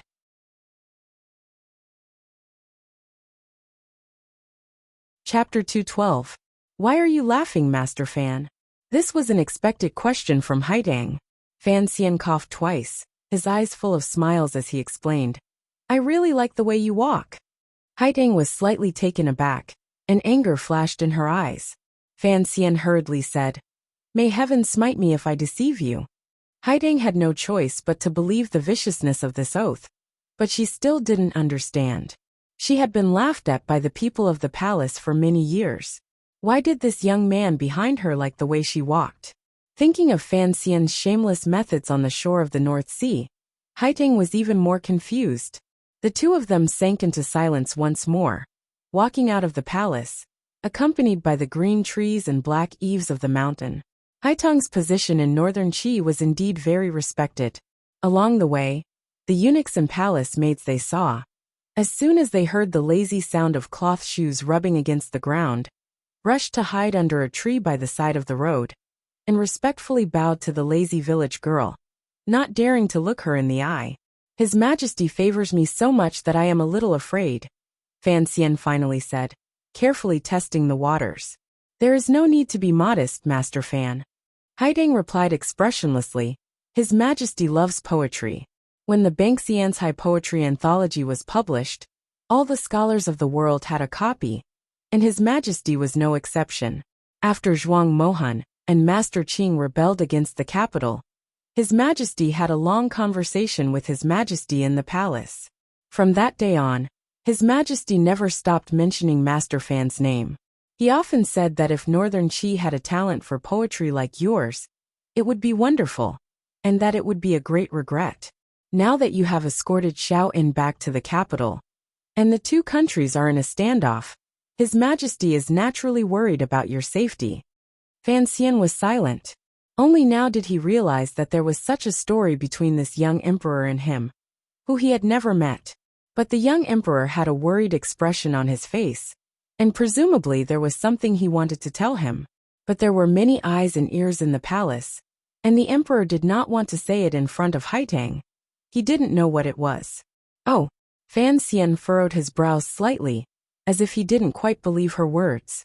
Haiding said softly, Today, Master Fan, when you saw the palace and the forest, you blurted out the words unity of heaven and man. I am impressed. In the future, when you are not busy with state affairs, Master Fan, if you have time, I hope you will not be stingy with your advice. After my master read the Bangxian's High Poetry collection, he was silent for a few moments and praised you greatly. I was a bit surprised at first, but after talking with you today, I know that your reputation is well deserved. You flatter me. Her words were spoken with some sincerity, so Fan Xian responded with even more sincerity. In the matter of Yan Bingyan, I ask for your assistance. I've never been involved in politics, Haiding said softly. Fan Xian frowned. Then why did the girl go to the North Sea alone to kill Xiao In? Did she not know that if Xiao In really died, it would have a great impact on this agreement? Haiding smiled. Master Fan seemed to have thought about killing Xiao In before I made my move. Why did you suddenly change your mind? Because I am also very interested in Xiao In's secret. Fan Xian rubbed his slightly damp hands together and turned his head to look at the vast palace. Haiding said calmly, I killed Xiao In because his secret would cause great trouble for many people. The two of them stopped at the same time under a large tree. The green leaves on their heads were like clothes, blocking out the sun and making for a cool and refreshing scene. Fan Xian looked at Haitong's calm and steady shoulders and suddenly said, In this world, there are no secrets that last forever. If Xiaoan were to live, perhaps many people would die. Fan Xian raised his eyebrows. He knew that Haitong's groundless bemoaning of the state of the universe and pitying the fate of mankind made her seem like a scoundrel in many ways. But he couldn't change anything with just a few words. His Majesty seems to have something to ask of you, Master Fan, said Haitang. Fan Xian was slightly taken aback. He knew that she had seen through him as well. After thinking for a moment, he asked sincerely, What does Miss Haitang want to tell me? Haitang said quietly, I don't know either. But if it has anything to do with Sea Lily, please let me know, Master Fan. Fan Xian didn't immediately agree. He sank into a slight dilemma. What did the emperor of a great nation want from him? Could it really be Sea Lily? But he had neither the people nor the power in northern Qi. What could he do? Lily is a pitiful girl. Good girl. Haitong's hands were still in her pockets. If Master Fan can help, please. Fan Xian thought of all the things that had happened on the carriage to the north. For a moment he was at a loss for words. So the two of them fell silent again. They slowly walked forward, letting the green leaves above their heads and the sunlight above them dance and weave their shadows. They fell on each other's green robes and flowery garments. Fan Xian suddenly took a few steps forward, walking side by side with Haitang. Haitang tilted her head and glanced at him. She didn't say anything. Fan Xian gradually let go of his worries. He imitated Haitang's country girl's posture. He lifted his chin slightly and looked around lazily. His green robes had no pockets, so he couldn't intervene. He could only put his hands behind his back like an old pedant. He moved his hips forward and relaxed every muscle in his body. He let his seemingly heavy feet drag his body, which felt like it was about to fall apart, along the stone path. Haitang tilted her head again and glanced at him. She didn't seem to understand why he wanted to imitate her walking posture. The emotions in her eyes were complicated. Fan Xian had a warm smile on his face. It was as if he didn't notice her gaze. He walked side by side with her lazily. Haitang couldn't be bothered with this troublemaker anymore. She moved her neck slightly, as if it was very comfortable. Fan Xian also stretched and yawned. The sun was near the middle of the sky, and the sunlight was blazing. The sound of two pairs of feet scraping against the ground gradually merged into one, making people feel sleepy for no reason. The two of them dragged their feet as they walked through the palace. They looked very much like a lazy couple in the countryside, hurrying home from the fields to take an afternoon nap. A drop of sweat seeped out from the tip of Haitang's nose. That ordinary face had a strange charm. The antidote you gave me last time was too strong. It was a bit bitter. Haitang reveled in the sunlight. Fan Xian smiled. He knew that she had seen through his trick that day. He said quietly, I am the commissioner of the Overwatch Council. I am not a sage who seeks the way of heaven. It is normal for me to use some tricks. I hope you don't mind. Of course, if you really do mind, you can also give me that medicine. His words were a bit frivolous, but Haitang didn't blush like other women. She said lightly, if there is a chance I will. Fan Xian sweated profusely. He then heard her say, you are the commissioner of the Overwatch Council. You walk in the dark. Why is it that after going from Danzhou to the capital of the kingdom of Qing, you have so wantonly shone? Just like you are walking in the sunlight right now. The dark night has given me black eyes, but I will use them to find light. Fan Xian continued to borrow the brilliant words of his brother from that world, even though he had died quite a useless and bastard. As expected, Haitang was slightly startled. She tilted her head and looked at him. Presumably, her view of Fan Xian had unknowingly undergone some sort of change. Fan Xian smiled and continued, of course, the dark night has given me black eyes. I have more opportunities to use them, to roll my eyes at the world. Haitang finally smiled. As the saying goes, a sweet smile can be seen between bamboo fences. Haitang all over the mountains are vulgar. If the palace walls were bamboo fences, why should I fear the vulgarity of the world? Outside the palace, Fan Xian exchanged a few words with the anxious Tiger Guards and Wang Qinian. Under the escort of the Northern Qi Imperial Guards, Fan Xian, the head envoy of the Kingdom of Qing, sat in a carriage outside the courtyard. He had just gotten off the carriage when he saw the chaos in front of him. He couldn't help but be slightly surprised. When he took 2 steps toward the main gate of the courtyard and saw the scene clearly, he couldn't help but be greatly shocked. In front of the gate, there were many Northern Qi bailiffs and guards squatting on the ground picking up things. Behind each person was a large sack. Every now and then, they would pick up an item and throw it inside. Judging by the way they were dragging it, it seemed that the item was rather heavy. Fan Xian was very curious. He asked Wang Qinian, who was beside him, what's going on? Wang Qinian was also very puzzled. As they walked forward, they discovered that the large open space in front of the courtyard was filled with all sorts of knives. Some were decorated with emerald sheaths, some were simple and unadorned, some were modern, and of course, most of them were the small curved knives that the people of Northern Qi loved to carry with them. Fan Xian sucked in a breath of cold air. Hurry up and snatch those sacks back. Since they were thrown in front of our gate, even if they are to be sold as scrap metal, we will have to earn this extra income ourselves. Today, he had been in the palace admiring the scenery, chatting, and imitating a village girl's walk. He was in a very good mood, so now that he was cracking a joke, he had some of Fan Xi's elegance. Wang Qinian laughed bitterly. Sir, you really have a good state of mind. You can still joke like this. Fan Xian laughed helplessly. What else can I do? Do I really have to catch every single knife? Ever since he had almost been hit in the nose by Yi Ling-er, the daughter of the Jingdo garrison, Fan Xian had come to understand the rules of this world's martial arts duels. Throw a knife at the opponent's feet. If the opponent accepts the challenge, they will pick up the knife. It's only been half a day. Why are there suddenly so many troublemakers? He asked with a frown.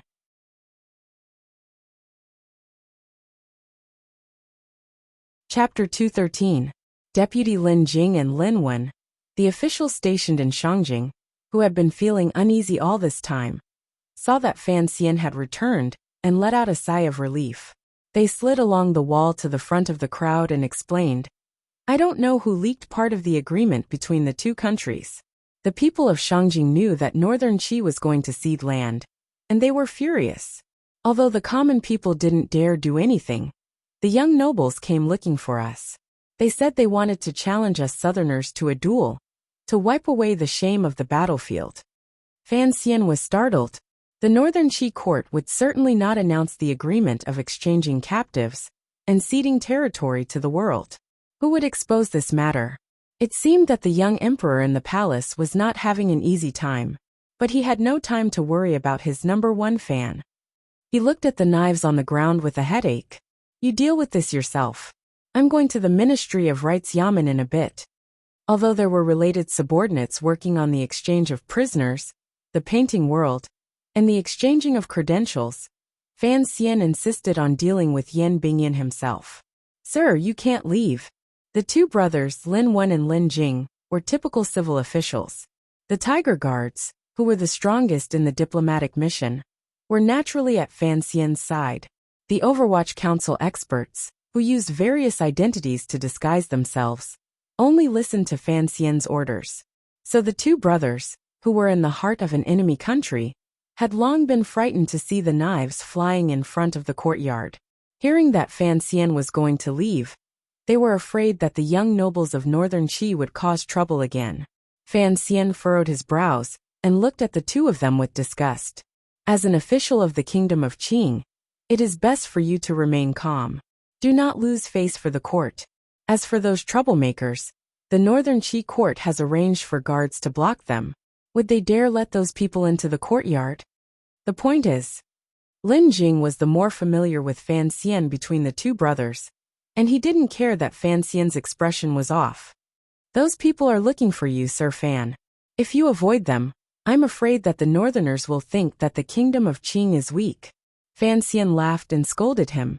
Even if they come to make trouble for me, they will probably be scholars. Master Lin, you were the third ranker. A few words will be enough. Suddenly, he noticed that not far behind him, the royal guards responsible for guarding the diplomatic mission had a strange expression on their faces. Behind him, the Tiger Guard Gauda had already gripped the hilt of the long sword on his back coldly. Fan Xian turned around and saw that there was another group of people at the entrance of the diplomatic mission. At the head of the group was a young nobleman who was looking up at the sky.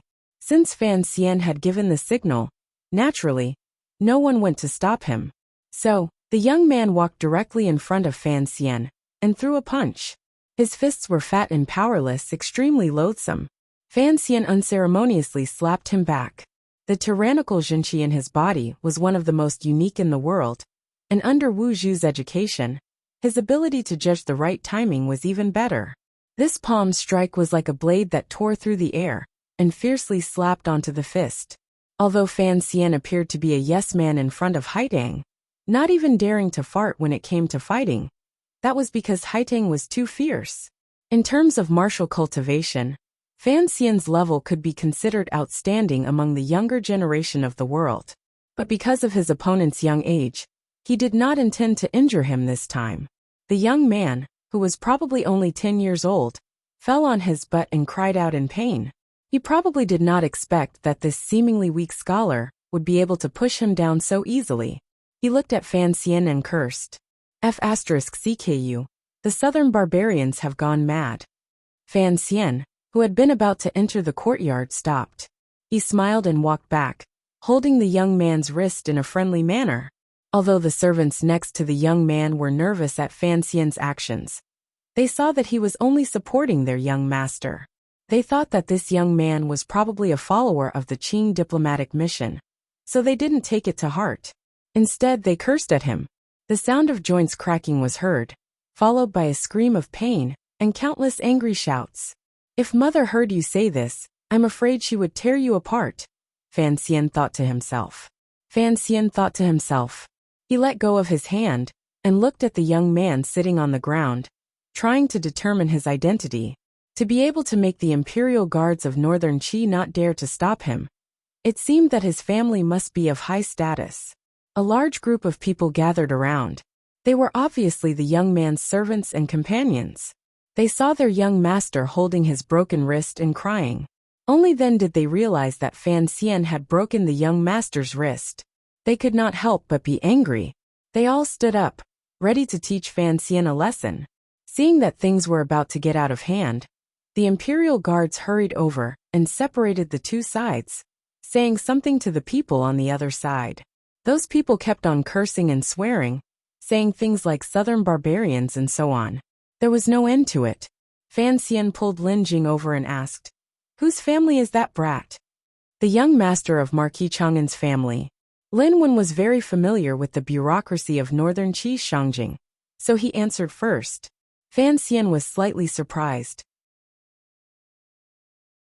Hearing the name Marquis Chang'an reminded him of Chang Ningho, whom he had once competed with in drinking. Is he also the Empress Dowager's brother? The one who was locked up at home to recuperate after last year's defeat? Chang Ningho's brother? Lin Wen nodded. Because of last year's defeat, Marquis Chang'an was stripped of his power.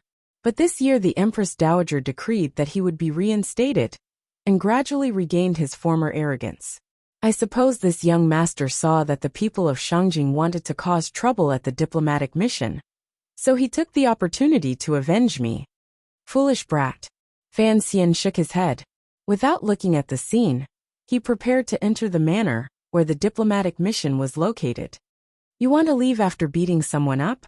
Someone shouted angrily from behind him. You dare to beat up the young master of our manor? You must have eaten a leopard's gall. Originally, the commander of the Imperial Guards had the situation under control. Unexpectedly, Fan Xian didn't even say a word, and wanted to enter the manor. It appeared extremely unreasonable.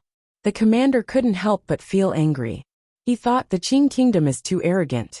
Fan Xian slowly turned around, and looked at the people of northern Qi. Everyone, there are many pairs of eyes watching. Your young master ambushed me, and I didn't know he was a child, so I hit him a bit too hard. In a moment, someone will come to your manor to pay for the medical expenses. What are you arguing about? After beating someone up, he wanted to pay for the medical expenses. This was a typical playboy's way of doing things. The problem was that Fan Xian was the head envoy of the kingdom of Qing, and the boy he had injured was a true playboy of northern Qi. Fan Xian raised his eyebrows. Lowering his voice, he spoke to the commander of the imperial army at the bottom of the steps. Commander Wei, do you want to see the diplomatic mission and the people of northern Qi fight each other? Another chaotic war between the two countries? Commander Wei felt a chill in his heart. Although he knew that things wouldn't develop that far, if he allowed Fan Xian to be beaten up by the crowd and caused a diplomatic incident, he would not be able to escape responsibility. He quickly went down to block the people of Marquis Wei Manor outside.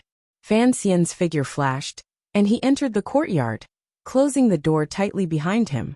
Now, everyone finally knew that the young man who had attacked the boy was the head envoy of the southern barbarians. Seeing Fan Xian hide inside, for a moment, the diplomatic mission was surrounded by curses. Obscenities shot out like arrows, and Fan Xian's ancestors were pitifully used as targets. Not long after, the courtyard door suddenly creaked as it was pushed open. The people causing trouble outside suddenly quieted down. When they saw that it was not the handsome young man who had come out, they shouted and rushed forward, demanding that the Qing diplomatic mission hand over Fan Xian. The official who had come out was Wang Qinian. He smiled and bowed in all directions. Everyone was stunned. They put down the bricks in their hands and prepared to listen to what this man from the south had to say. After a moment, Wang Qinian waved his hand and softly said one word: "Fight." From behind him, a dozen people rushed out like tigers, holding mops and sticks in their hands. They rushed into the crowd below.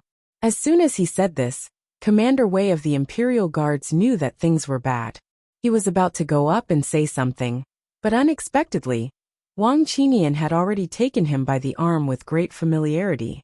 He said that if he had time in the future, he would ask Commander Wei to lead the way to various flower alleys to have some fun. With this pull, Commander Wei could not give the order. The Imperial Guards were also dumbfounded. Their duty was to protect the safety of the Qing diplomatic mission. They did not expect that this diplomatic mission would be so strange as to rush out with sticks in their hands. Which side should they protect?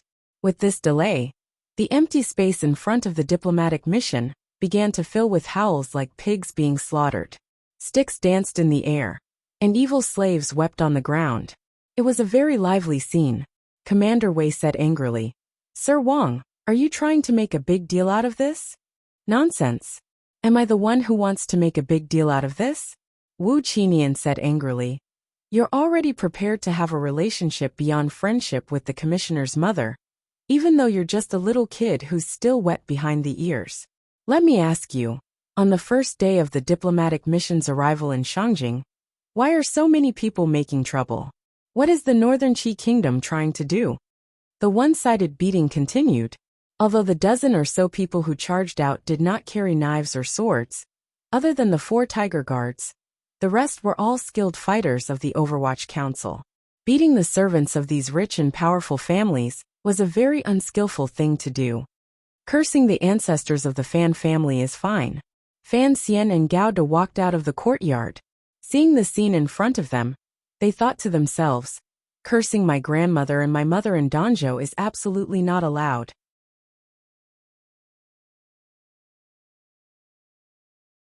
Chapter 214. After all, no one wanted to make a big deal out of this. After some discipline, Fan Xian waved his hand, preparing to have his subordinates retreat. The Imperial Army began to restore order at the gate. Commander Wei spat on the ground, thinking that the Marquis of Chang'an's family was strange. If they had come to fight, it would have been fine. But why did they send that famous playboy of the capital to ambush them? The world was no longer unified by the Northern Wei Kingdom. How could the Qing Kingdom's emissary be provoked? At that moment, a vigorous man suddenly walked past. Seeing the bustling scene, he couldn't help but frown. He stamped his feet on the ground, kicking up 2 clouds of dust. His whole body was already in the middle of the field. His fists were straight, and his legs kicked horizontally. His moves were clean and efficient, without the slightest bit of hesitation. In the blink of an eye, he had already made 7 or 8 moves, all aimed at the Overwatch Council officials who had yet to stop.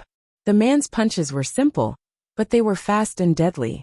At the same time, the Overwatch Council officials were not able to gain any advantage. They were forced to leave their original positions. A few of the people who were retreating under Commissioner Fan's orders were kicked in the legs. Their bodies swayed and they almost fell. Fan Xian tilted his head slightly, wondering where this expert from the military had come from. He couldn't tell his level of martial arts for now, but he had a natural military aura of bloodlust. He was able to force his subordinates to retreat. After the man had helped the Marquis of Chang'an's family out of trouble, he stood where he was. His eyes narrowed. It seemed that he was surprised that his previous series of fierce attacks had not been able to defeat a single enemy. He could tell at a glance that Fan Xian, who was standing on the stone steps, was the leader. He frowned. "What an impressive diplomatic mission from the Qing Kingdom," he said.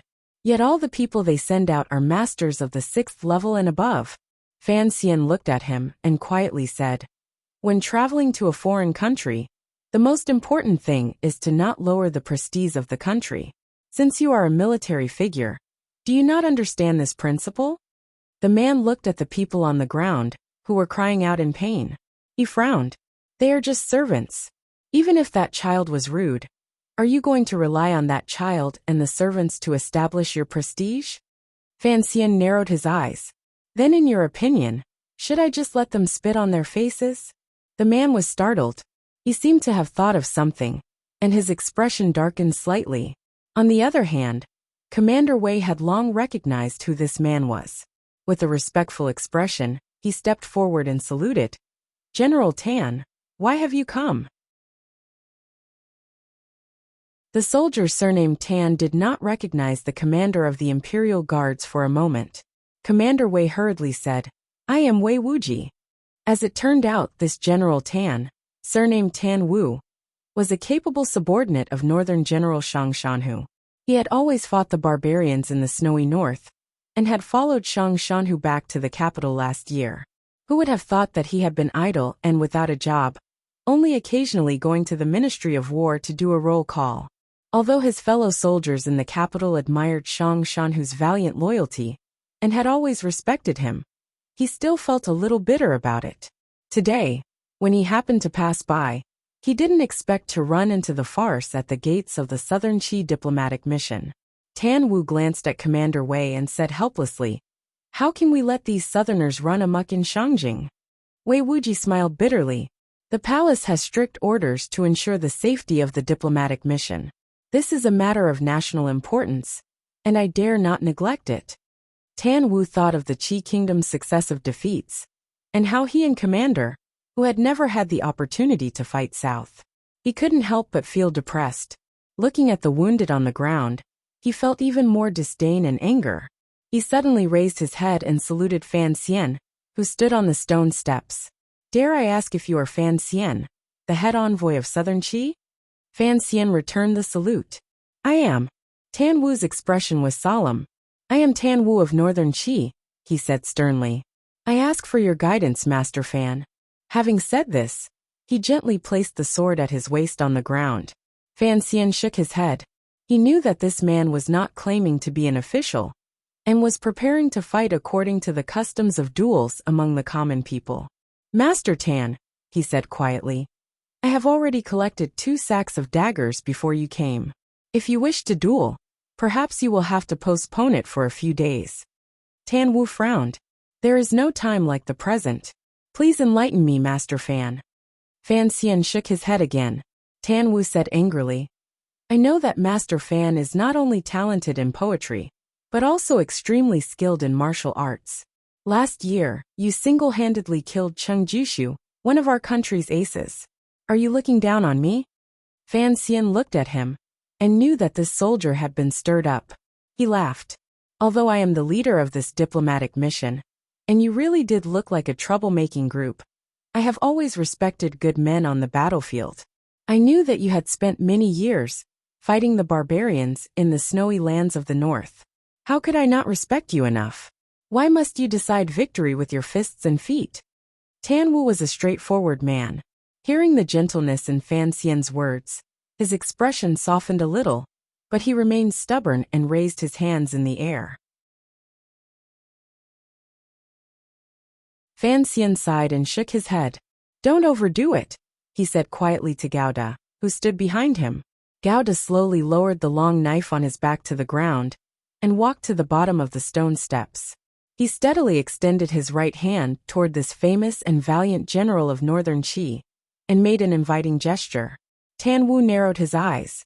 He sensed a dangerous aura from this guard, and knew that he was indeed an expert. The Southern Qi envoys had sent him out to spar with him, so it was not an attempt to humiliate him.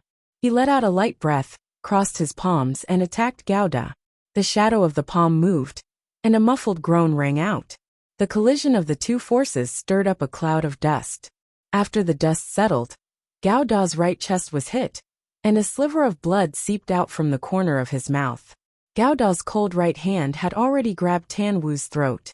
Calluses from years of training scraped against the skin of Tan Wu's throat, making this northern Qi general, who had never known fear, feel a chill. Gouda slowly took a step back and lowered his right hand. Tan Wu looked at this unknown expert, and his heart was filled with shock. The Southern Qi envoys had sent a random person, who could render him completely powerless to fight back. Earlier, when he had struck his opponent's sternum, he hadn't clearly seen how his opponent's hand had reached in front of him. He knew that if his opponent hadn't been merciful, his throat would have long since been crushed. Tan Wu also knew that if it had been a real fight, this obviously skilled knife wielder would not have given him any opportunity to touch his opponent's body. He bowed deeply to Gouda, and then to Fan Xian. After admitting defeat, he left the envoy's door without looking back. It was only a battle of one move, but it was still hair-raising. The carriage followed the streets of Shangjing toward the Ministry of Rites. The carriage was surrounded by soldiers of the Imperial Army, guarding it strictly, not giving anyone a chance to get close to the Qing envoys. Fan Xian sat in the carriage with his eyes slightly closed. He said to Gouda beside him, "Why did you take that blow just now?" Gouda coughed twice and explained, "My opponent is a soldier, so I wanted to be more direct. Also, I didn't want to reveal too much of my strength." He looked at Fan Xian and lowered his head. "And it seems that the young master wants to make friends with this person, so I thought I should do him a favor." Although the Tiger Guards were the Emperor's secret bodyguards, they had been trained by Count Sinan Fan Xian for many years. So Fan Xian looked at the 7 Tiger Guards who had accompanied him north the same way he looked at Teng Zijing and the other servants of his family. He looked at Gouda coldly and scolded, "I don't even know how many arms that Tan Wu has. How can I make friends with him? There are many strange people in this world." Tan Wu, aside from having some military bravery, has nothing special about him. Even if he were a strange person, would I have to make friends with him? Then wouldn't I be too busy for the rest of my life? Are you going to let me eat or not? Are you going to let me play or not? Gouda was stunned. Wasn't making friends with the best of every noble family's favorite thing to do? Had he done something wrong? But even if that was the case, what did it have to do with eating or having fun? Fan Xian rummaged in his clothes for a long time, before finally finding a pill. He tossed it to Gouda and had him swallow it. Wang Qinian joked, "Is it Chin Pies again?" Fan Xian said unhappily, "It's medicine for wounds." Gouda took it, but still didn't quite understand. "Didn't you say not to overdo it?" Fan Xian laughed and scolded him. "Which finger of yours touched Tan Wu's body?" Gouda was silent.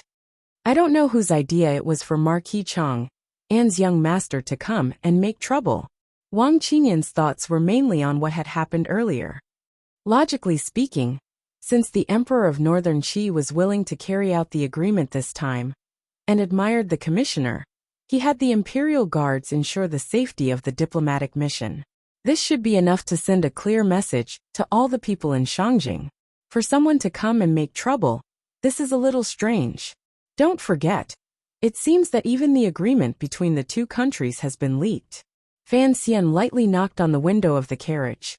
Outside were Northern Qi soldiers, so the 3 of them spoke in very low voices. "It seems that Northern Qi is even more of a mess than we are in the south.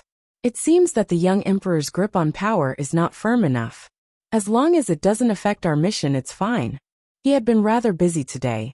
He had entered the palace in the morning, then chatted with the young emperor, walked with Haitang, and received a scolding at the gate of the diplomatic mission. On his first day in Northern Qi, he had been so busy that he hadn't even eaten. All he could think about was the cup of tea the Emperor of Northern Qi had given him. It would have been better if he hadn't thought about it, but as soon as he did, his stomach began to growl. Fan Xian laughed at himself, thinking that he really had a hard life. The reason he had been so tired today was because Fan Xian had made up his mind to drag Yin Bingyan out of Northern Qi's icy prison as soon as possible. Otherwise, if he were to eat and drink outside, he might not be able to eat to his heart's content.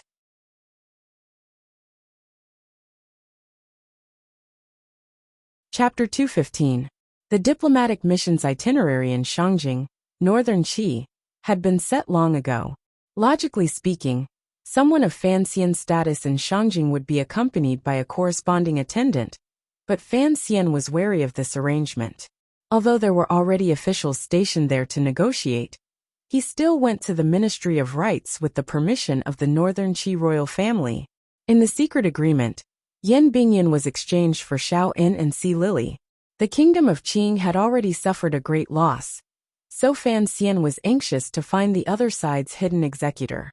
But unexpectedly, the nominal minister Shi of the Ministry of Rites, the real vice provost of the Northern Qi Brocade Guard, was hiding from him. It seemed that they wanted to delay for a few more days. Fan Xian was furious. He waved his sleeves and walked out of the Ministry of Rites, ignoring the Qi officials. At the entrance of the Ministry of Rites, Ling Jing had already hurried over from the Chamberlain of Dependencies. He quietly shook his head at Fan Xian. The four of them got back into the carriage. Ling Jing said, "Vice Minister Wei Hua disappeared after leaving the palace. We don't know where he went." Fan Xian sighed. "It's probably the same elsewhere. The Qi people want to delay for a few more days." "What's the point of delaying for a few more days?" Wang Qinian frowned. "They're going to hand him over anyway. I don't believe they can keep delaying." Fan Xian shook his head. "We need to get Yan Bingyan out as soon as possible." "How?" "Go to Wei Hua's house." "Chang Ningho's house," Ling Jing said awkwardly. "That's the Empress Dowager's brother. For us foreign ambassadors to rush over is a huge taboo. It's against the system, and I'm afraid it will cause a lot of trouble." Fan Xian laughed. "It would be best if the Northern Qi Emperor's imperial censors could go to court tomorrow to accuse Chang Ningho of colluding with a foreign country. That would be even better." After the plan was decided, the carriage left the Ministry of Rites. The imperial guards followed, and in the distance, there were spies who looked like passers-by. Wang Qinian sat in the carriage, but he could smell them from afar. He whispered to Fan Xian, "Commissioner, it should be the brocade guard following us. In any case, the imperial guards are with us. Are they afraid we'll get lost?" Fan Xian whispered, "Ignore them. Most importantly, don't be in a rush to contact the council's people in Northern Qi. It's not good to bring unnecessary danger to those spies." The secret agents of Northern Qi, who had been ordered by the court to keep an eye on the diplomatic mission, were also curious. After leaving the Board of Rites, these envoys from the south were interested in going shopping, especially on Shangjing's most luxurious and extravagant street, Xiushui Street. The street sold luxurious items such as glassware, which was not something the common people could afford. A secret agent frowned and asked, "Why are these southern barbarians strolling around Xiushui Street?" The subordinate beside him replied, "It's rare for us to go abroad, so of course we have to buy some good stuff back. These southern barbarians are filthy rich now. If we don't buy some glasses, how are we going to explain to our families?" "Idiot," the spy in front cursed. "All the glass in the world is produced by the Qing kingdom. Why would they need to come to Shangjing to buy it?" There weren't many people on Xiushui Street, but the people walking there were all pot-bellied people. Women with beaded hairpins all over their heads looked like they didn't have much silver in their pockets. But the banknotes were definitely much thicker than the books at home. The shops lined the street, and there was some distance between them, not too far away, not too close, just right. The signboards were even more eye-catching, placed vertically outside the shops. They were painted black with gold characters, but some of the gold characters had gradually faded. The rich owners didn't seem to want to change them. Upon closer inspection, one would realize that the signboards were very old, and the inscriptions were often made by famous people from 100 years ago, or even hundreds of years ago. The reason why the gold characters had gradually faded was that these merchants wanted to deliberately create an old-fashioned, honest atmosphere, and flaunt the aura of a century-old shop. Only the 7 shops in the center of Xiushui Street were different. The signboards were all horizontal, and although they weren't brand new, compared to their surroundings, they seemed much younger. Some of these shops sold glassware, some sold soaps, some sold perfume, some sold cotton cloth, and some sold alcohol. The strangest thing was that there was one shop that specialized in selling toys. A few carriages stopped at the end of the street. They were escorted by soldiers of the imperial army, and their stance was even more impressive than that of a first-ranked noble. But all the merchants on Xiaoshui Street maintained their arrogance. No one came out to welcome the guests. They just waited for the 4 people who got off the carriages to walk past one by one. The 4 of them walked all the way into Silk Street, and finally stopped in front of the door of the shop that sold cotton cloth. The young man with the most delicate features scratched his head, as if he didn't understand why cotton cloth was considered a luxury item. After entering the shop, the owner explained to the few unfamiliar guests. Speaking of growing cotton, legend has it that there was a genius with the surname Wang who did it hundreds of years ago. However, the method was gradually lost, and no one used it anymore. It wasn't until 20 years ago, when our old boss was gifted by the heavens, that he was able to pick up this method again. Everyone, please take a look. This cotton cloth is warmer than silk, and it's cheap. It's of good quality, and it's not much worse than the South Qing's capital. The handsome young man seemed to be very interested and said, "Let me try 1 foot." The owner's face darkened. He recognized the young man's Qing accent and cursed. "So it's a fellow countryman. I say, sir, how can we Qing people come to northern Qi to buy cotton cloth? Furthermore, other people buy them in bundles. You, on the other hand, try 1 foot." The young man chuckled and cupped his hands in apology. He left the shop and raised his head to look at the words on the horizontal signboard. He furrowed his brows and said, "This handwriting is really ugly." The owner was furious and scolded. "This was personally written by our old owner. You don't know what's good for you. Get out of here." The young man chuckled and led his 3 subordinates to another shop on the side. This young man was, of course, Fan Xian. The ugly words he spoke of were written by his mother many years ago. The handwriting was not much different from the handwriting on the letter in the box. It was exactly as ugly as the handwriting on the letter. After walking for a while, Fan Xian realized that these shops were all businesses of Qing royal merchants in northern Qi. Of course, many years ago, they were all businesses of the Yi family. Just by looking at the things they sold, he knew that his mother must have made a lot of money from the hands of the world's nobles. Walking on Xiaoshui Street, among the signboards his mother had written, Fan Xian was a little dazed. It seemed that he didn't want to go any further. "Sir, what are we doing here instead of going to Chongmingho's manor?" Lin Jing asked worriedly. Fan Xian was a little surprised. He came to his senses and smiled. "Of course we're here to buy a gift. There's no reason to come empty-handed." As he said this, he had already lifted the corner of his robe and stepped into the largest glass shop. There were all sorts of glass products on display in the shop, all of them extraordinarily beautiful. There were flat wine cups, double-eared cups, and transparent jade pots. They were mainly wine utensils, but there were also all sorts of small utensils, including glass insect boxes, all sorts of chess sets, and even a crystal-clear oil lamp. The whole shop was as dazzling as crystal. Fan Xian felt a faint sense of pride. Although he seemed to have spent most of his time in this world and hadn't done anything earth-shattering, looking at the things his mother had left behind, he couldn't help but think, if someone had already done it, what was there left for him to do? The shopkeeper had already heard their conversation and knew that they were fellow Southerners. He smiled. "Gentlemen, it's not that I don't want to do business with you, but if you were to buy glass in Shangjing, it would be a bit of a loss." Fan Xian smiled. "I know. Shangjing must be a lot more expensive than here in the Kingdom of Qing, but I see that Northern Qi's palace uses a lot of glass.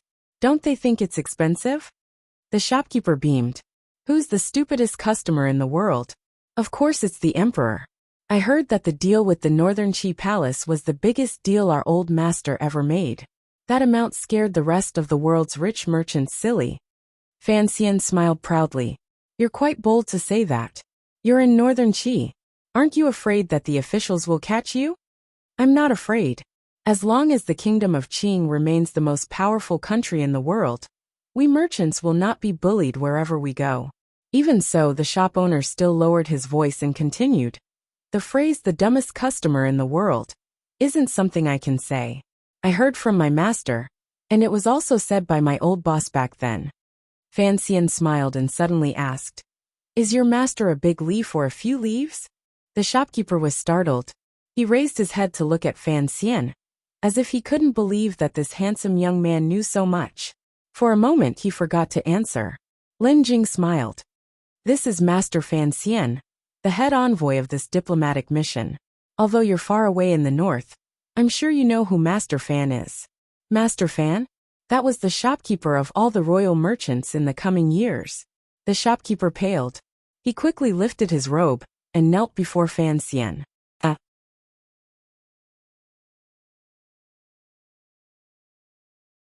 Chapter 216.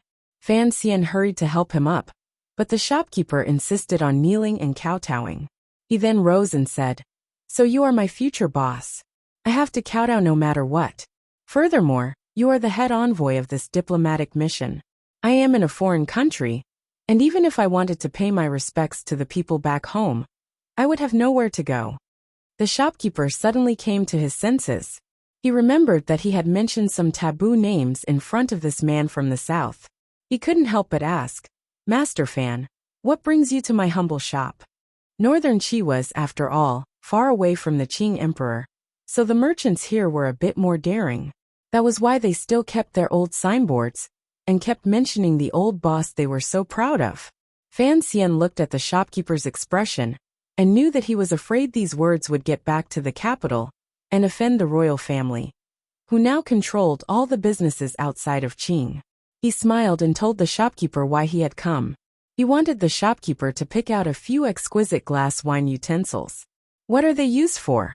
asked the shopkeeper curiously. He had originally thought that Master Fan was taking advantage of this diplomatic mission to check out the business he would be managing in the future. He didn't know that Fan Xian was actually planning to buy glass products. Ling Jing explained a bit, and the shopkeeper hurriedly called out his assistants. A few agile assistants listened and hurried into the storeroom. It seemed that the truly high-end goods were not stored in the front of the shop. While they waited, Fan Xian and the shopkeeper began to chat. The shopkeeper knew what Fan Xian wanted to know, and didn't dare to hide anything. He gave him a rough estimate of the number of glass products that Qing had exported to northern Qi over the years. Although it was only a rough estimate, Fan Xian was still somewhat surprised. There was only one glass shop in Shangjing, and its annual revenue was terrifying. It was no wonder that despite the wealth of the kingdom of Qi, they were only on par with the kingdom of Qing in terms of wealth. The shopkeeper suddenly sighed. But for some reason, the goods sent from the capital have not been as good as before, and there is nothing new, so business has been a bit worse. "How bad is it compared to when it was at its peak?" asked Fan Xian. "About 30% off." Fan Xian pondered for a moment. He knew where the problem was. After the Yi family had been taken into the palace treasury, the eldest princess had full control. Even if that crazy woman was someone with great political wisdom and skill, when faced with something completely new like glass soap, she would probably still be clueless. Since the quality of the glass was poor, there must have been a problem with the ingredients and process. Since the shopkeepers of Qingyu Hall could not do it themselves, there was no way they could make adjustments. But business was only 30% off. It seemed that the eldest princess knew the importance of these businesses to the kingdom of Qing's economy and did not cause trouble. But business was only 30% off. While they were talking, the young workers had already brought out the most precious glass bottles in the shop. Fan Xian picked one up and squinted at it against the sunlight outside the shop. He found that there was not a trace of impurity in the glass. It was indeed much better than the glass windows in the capital. He couldn't help but smile and say, "These are the ones." The shopkeeper hurriedly called for the shopkeeper to wrap it up. Unexpectedly, Fan Xian waved his hand. "Don't worry." The shopkeeper did not understand what he meant, and could only listen. Suddenly the shopkeeper looked troubled. Fan Xian had already noticed it. "What is your surname?" he asked. "My surname is Yu," replied the shopkeeper quickly. "An apprentice of Qingyu Hall with the surname Yu?" Fan Xian smiled to himself. "Is there something troubling you, shopkeeper Yu?" The shopkeeper smiled wryly. "Master Fan, these glass bottles were prepared for the Empress Dowager's birthday at the end of the month." Fan Xian was slightly surprised. Could it be that the nobles of Northern Qi ordered these gifts for your birthday? Then I can't accept them. Shopkeeper Yu, please give me a few more. Shopkeeper Yu was surprised. He did not expect such a high-ranking official to be so easy to talk to. He quickly explained, "We didn't order them, because the nobles of Northern Qi always knew that our shop always had a few good items. Speaking of which, these glass bottles are not the most expensive gifts. But the rules of the palace treasury are strict. This month is usually a rich month. And if you take these, when you report to the south at the end of the month, you will be short a lot of money. I'm afraid that the people of the palace treasury will." Before he finished speaking, Fan Xian understood what the shopkeeper was afraid of. He smiled. "Don't worry, of course they will pay you." Wang Qinian also laughed. "Afraid that the palace treasury will check your accounts? Don't you know that the person in front of you is the future master of the palace treasury?" Shopkeeper Yu stammered as he wiped the sweat from his forehead. In his heart, he thought, even if this Master Fan is the future master of the palace treasury, the problem is that the person in charge of the thousands of businesses in the world right now is not a master. Suddenly, Fan Xian patted his pouch and smiled bitterly. "It seems that I forgot to bring something on this trip to Northern Qi." Everyone silently understood.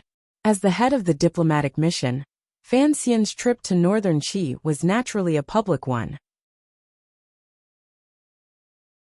Although he had some spare silver on him, there was no way he would have prepared so many banknotes.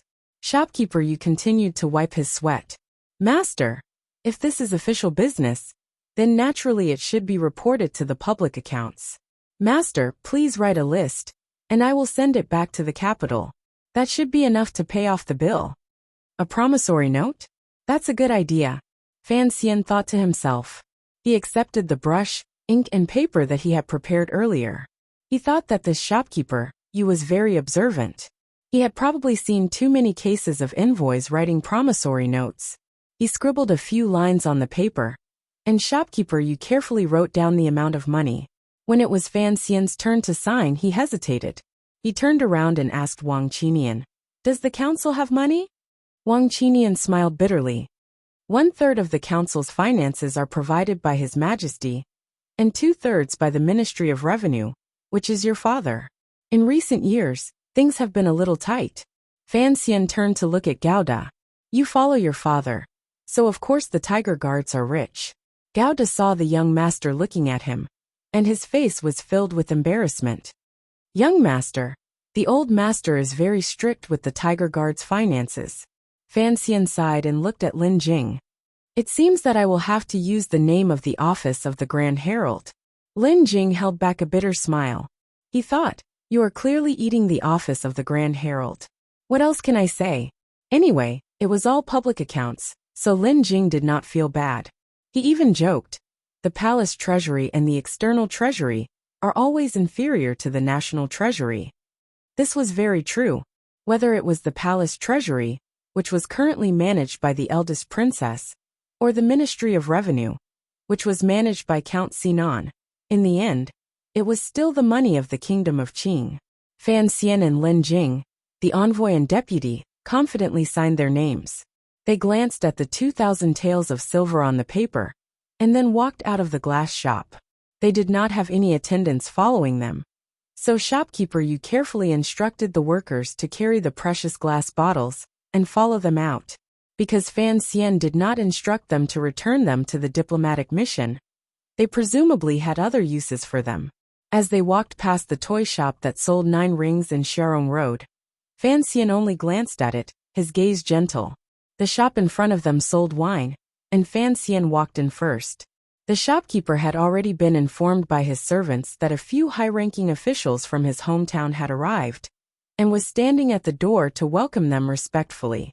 Fan Xian sat on a chair and glanced around. He found that the wine utensils were also very expensive, but they were far inferior to the glass bottles he had bought. He waved his hand and asked the owner to step forward. "What is the best wine?" The shopkeeper's surname was Sheng, and he produced a thin, transparent bottle as if by magic. The wine in the bottle was suffused with an extremely alluring red color, rich but not thick. Fan Xian narrowed his eyes. Grape wine? He asked in surprise. Master Fan, you truly are an immortal of wine and poetry. Shopkeeper Sheng had long since inquired about the composition of the diplomatic mission from his hometown. He smiled flatteringly. It is indeed grape wine. He took out a cup and poured some into it. Fan Xian closed his eyes, swirled the open cup slightly, and brought it to his nose for a sniff. Seeing this, not only did Wang Qinian, who had once lived a luxurious life, but even Lin Jing and shopkeeper Sheng were filled with admiration. Master Fan was indeed the descendant of a famous family. Fan Xian was no master of wine, he was just putting on a show.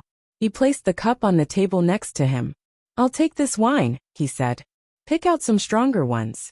Shopkeeper Sheng did not dare to tarry, and hurriedly offered them up one by one. Fan Xian took a sip, and frowned slightly. This was not much different from the wine he normally drank. It was far inferior to the sorghum wine Uncle Wu Zhu had made for him in Danzhou, and the tribute wine from the capital. Seeing Fan Xian frown, shopkeeper Sheng said in a low voice, Strong wine is forbidden in the north. Please understand, master. Fan Xian knew that shopkeeper Sheng was not speaking the truth. There was nothing in this world that money could not buy. Many of the nobles of northern Qi were rich and powerful, and their hands were never soft when it came to spending money. Shopkeeper Sheng must have prepared some high-class goods. Fan Xian did not say much, and only shook his head to show his dissatisfaction. Shopkeeper Sheng suddenly looked at him, and then took out 2 more bottles of wine. Fan Xian furrowed his brows slightly. In that glance earlier, this seemingly ordinary boss had revealed an extraordinary expression. Fan Xian took a sip in a small porcelain cup, and then frowned. He did not say anything for a long time. Everyone thought that the wine did not taste good. Wang Qinian could not help but ask, Master, what is it? Fan Xian took a deep breath, turning the burning sensation in his throat into a thrill of excitement. Good wine, he exclaimed in admiration. Good wine. What is it called? Shopkeeper Sheng smiled. 5-grain liquor. Fan Xian's expression did not change, and he praised again. Good name. But in his heart, he smiled bitterly. Yi Qingmei, back in the day you were so free. Having done all this, the 4 officials rose and left. But as he was leaving, Fan Xian noticed that the shopkeeper, whose surname was Sheng, was giving him a meaningful look. Thinking back to what he had noticed earlier, Fan Xian stopped, and let the other 3 go first. He turned around and followed the shopkeeper to the accounting room in the back. There was no one in the accounting room, and it was strangely quiet. As soon as shopkeeper Sheng entered the room, he seemed to have changed into a different person. His entire body straightened, and his expression was solemn. He bowed to Fan Xian, who was sitting on the chair, and said in a low voice, Sheng Huairan of the palace treasury greets you, master.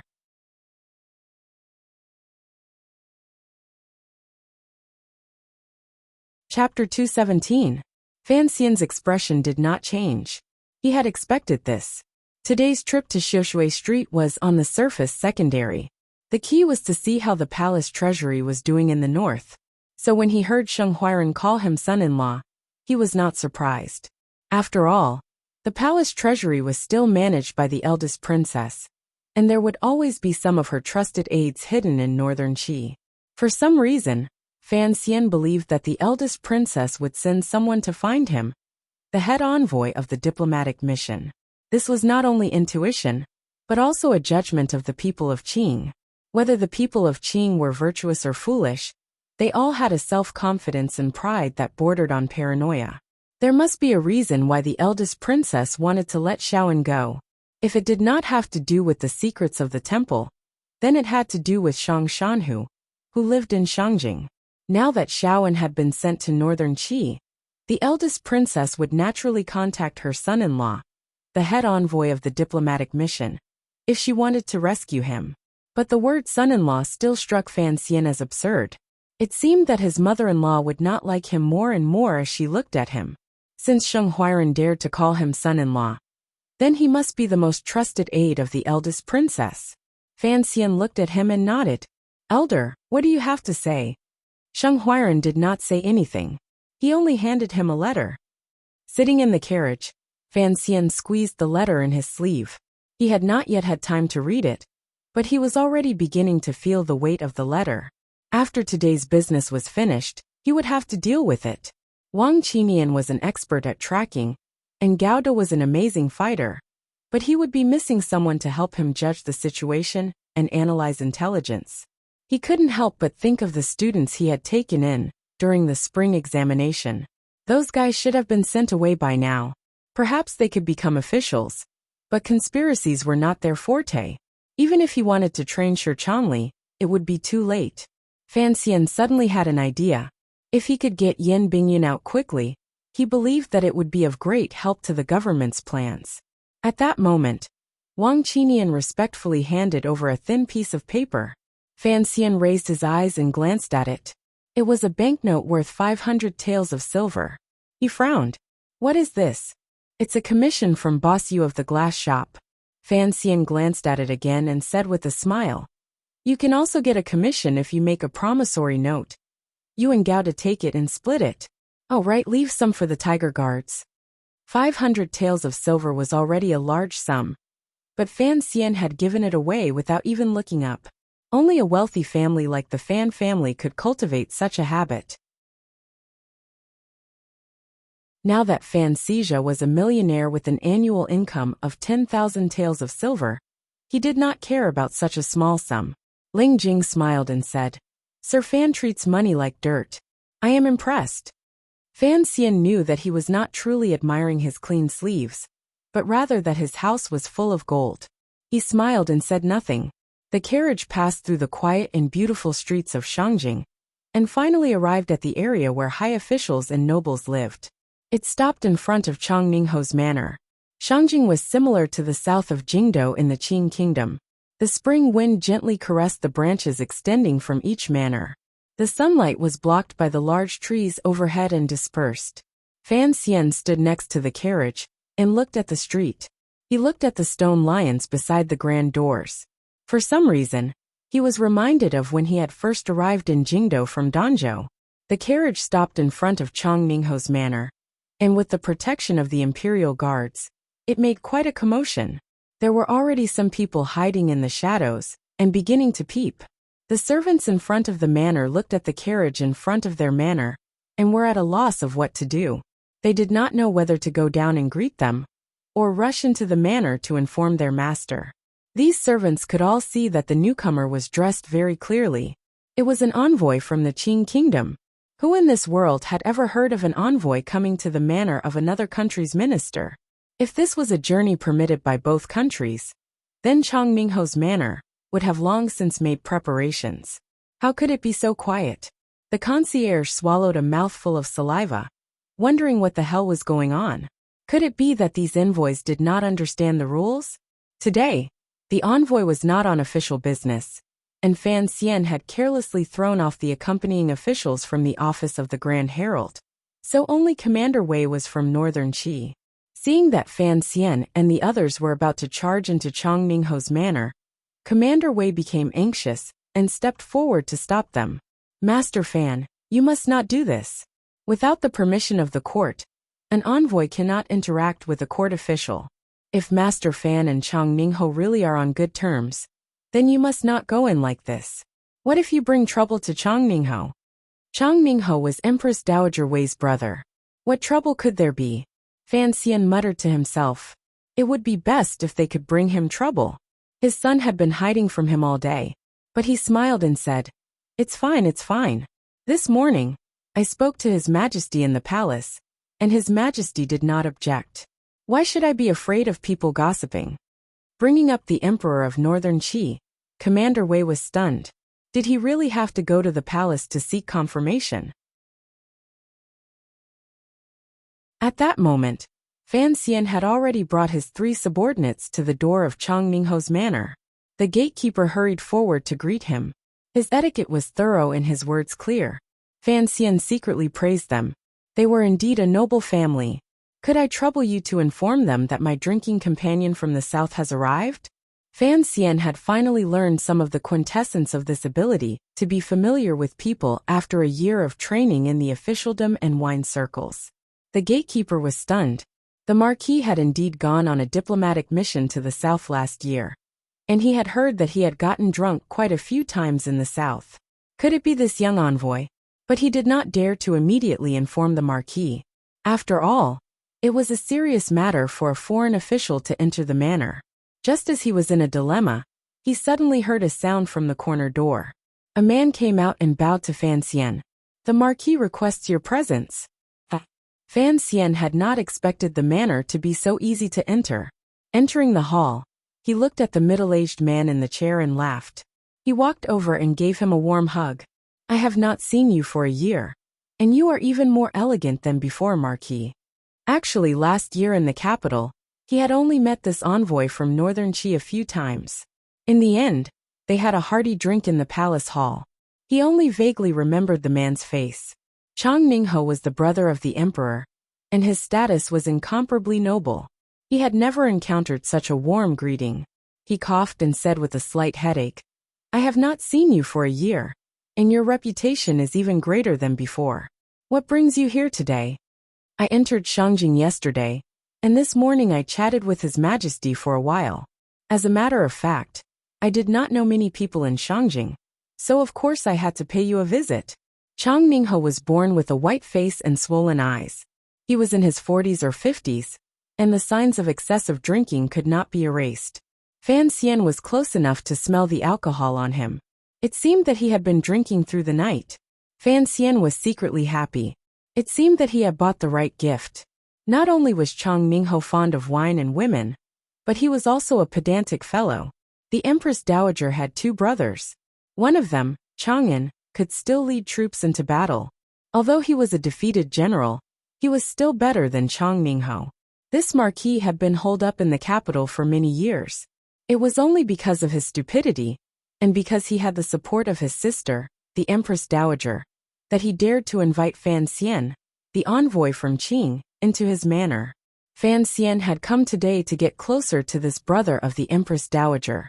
He also wanted to use Chang Ningho to force out Vice Minister Wei. As expected, Marquis Chang Ning's eyes narrowed into slits as he looked at the fine wine brought by his attendants. Although he did not have a clear identity, the fact that he was the brother of the Empress Dowager was enough to make him look down on everyone in the world. Even if Fan Xian was now the commissioner of the Overwatch Council, he would not take him seriously. It was only when he heard the gatekeeper's report that he remembered the young and beautiful man who could drink. After returning to Northern Qi, he had not forgotten about his defeat. So he had invited Fan Xian into his manor. Seeing the fine wine, the Marquis was even happier. He thought that he had a good eye for people. This little Fan Xian was indeed a sensible person. According to the Overwatch Council's intelligence, this Chang Ningho was from a rural village. Although he had studied under Zhuang Mohan, his life in the Northern Qi court was not very satisfactory. The officials of Northern Qi always believed that he had relied on the Empress Dowager's nepotism to climb up, so not many people looked up to him. His reputation in the court was even lower than that of his son Wei Hua. That was why this Marquis was so fond of wine. In the middle of the day, the manor immediately prepared a table full of good dishes. Chang Ningho pulled a few foreign envoys and began to drink to their heart's content. Fan Xian narrowed his eyes slightly and drank a cup. Seeing the old man smacking his lips greedily, he laughed. Marquis, when we entered earlier, Commander Wei said that it might be inconvenient for you. What's there to be afraid of? Chang Ningho scolded. Do you expect me to close the door and refuse guests? Last year in the capital, you and Xian Chiwu, Xian Darren, accompanied me very well. Today, I will accompany you. Who would dare to say anything? Fan Xian thought to himself that this was fine. After 3 rounds of wine, Chang Ningho's pale face gradually turned red, and his eyes became a little unfocused. He knew that the man had drunk a little too much, so Fan Xian took the opportunity to ask what he wanted to ask. Hearing his words, Chang Ningho was slightly surprised. Master Fan, you wish to see Provost Shen?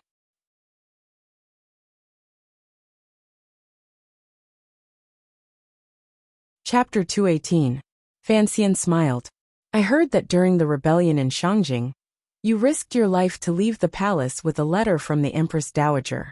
You mobilized the brocade guards under Sir Shun, and only then did you manage to salvage the situation. Since then, Sir Shun has had a successful career as an official, and he has always been on good terms with you, so I would like you to introduce me to him. This was the only glorious event in Chang Mingho's life. Chang Mingho was already drunk, and now his face was flushed. He was even more drunk than before, and his expression was one of pride. But no matter how stupid he was, he could tell that something was amiss. He hiccuped and stared at Fan Xian strangely. Sir Fan, you are an envoy, going to see the provost of the Discipline Commission. This is somewhat improper. Fan Xian frowned. As you know, there are always many inconveniences for an envoy in a foreign land. He lowered his voice and said, to tell you the truth, I have offended a large number of officials in Jingdo. Even His Majesty could not protect me, so he used this diplomatic mission as an excuse to kick me to Northern Qi. Chang Mingho nodded and hiccuped. His heart was full of sorrow. Last year, when Northern Qi lost the war, all the nobles related to the Empress Dowager were roasted on the stove, so Chang Mingho was demoted and sent home. As the Empress Dowager's brother, he was kicked to the south to sign that humiliating treaty. Fan Xian's offending of a large number of civil officials in the south was truly shocking. The Prime Minister of the South had been removed, the Director of the Board of Rights had been hanged, and 16 high-ranking officials had been executed. The civil service case had caused such a ruckus that even the officials of Northern Qi knew about it. So Chang Mingho believed that Fan Xian was telling the truth. But why do you want to see the provost of the Discipline Commission? Chang Mingho was in a bit of a dilemma. He really did not know what this young official wanted. I want to get rich. Does Master Marquis want that? Hearing the word get rich, Chang Mingho was immediately interested. Business. Fan Xian filled Master Ho's cup. There was no one else around the banquet, only the old man and the young man. Fan Xian spoke in a low voice. Master Ho, you must have heard that I will take over the palace treasury in the south by the year after next. At least 40% of the treasury's business is sent to the north, so I must build a good relationship with the Discipline Commission. Otherwise, how can I ensure my safety along the way? Chang Mingho looked at him, his heart filled with shock. He instinctively shouted, You're trying to smuggle. Fan Xian raised his index finger to his lips and smiled. Drinking a mouthful of wine, he said, Marquis, do you think we should do this business? Chang Mingho had already sobered up quite a bit. Half of it was from the shock, and the other half was from the joy. What did the Qing kingdom rely on for its recent rise? Isn't it just the businesses left behind by the Yi family? If he could turn the interests of the southern imperial court into his personal interests, what kind of number would that be? However, Chang Mingho still found it hard to believe. Could this young southern official really be so daring? Chang Mingho thought about it for a long time. If Fan Xian wanted to smuggle, he indeed needed to build a good relationship with the Discipline Commission. As for the drawbacks, there was not a single one. In any case, Fan Xian was greedy for the money in the Qing kingdom's treasury. The northern Qi kingdom would suffer no loss at all.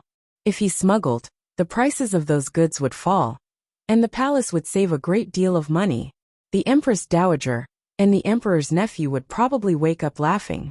Why wouldn't he do something like this that harmed others to benefit himself? Chang Mingho fiercely drank a mouthful of wine. Deal. I'll arrange for you to meet with old Shun. But what? Fan Xian, I must say this. I must get the palace's approval for this. That won't do. Fan Xian said resolutely and decisively. I have already said enough today. Originally, it was just the three of us getting rich. If the Marquis plays this game, then wouldn't my head be tied to the belt of the Northern Qi court? Chang Mingho knew that Fan Xian's words were reasonable, but he still smiled bitterly. I don't dare to take responsibility for such an important matter. Then please consider it, Marquis, said Fan Xian coldly. Fan Xian said coldly. However, this matter involves the lives of my family, so the Marquis' mouth must be sealed. A vicious look suddenly flashed in Fan Xian's eyes. Chang Mingho saw this look, but the Marquis was not afraid at all. Instead, he laughed coldly and thought to himself, You, a civil official, actually want to play such underhanded tricks. You're no match for the discipline commission. Perhaps Chang Mingho had been shocked by the huge amount of money that could be brought about by smuggling, but he had forgotten Fan Xian's true identity, which was very similar to that of the discipline commission. Fan Xian looked at Chang Mingho's expression and knew that his bait today was just about enough. He chuckled and changed the subject. He told Chang Mingho about the conflict between the diplomatic mission and Chang Mingho's manor, and asked Chang Mingho to help mediate. Chang Mingho's mind was occupied with arranging for Fan Xian to meet with Commander Shun, and thinking about how to enter the palace and persuade the Empress Dowager to do this profitable business.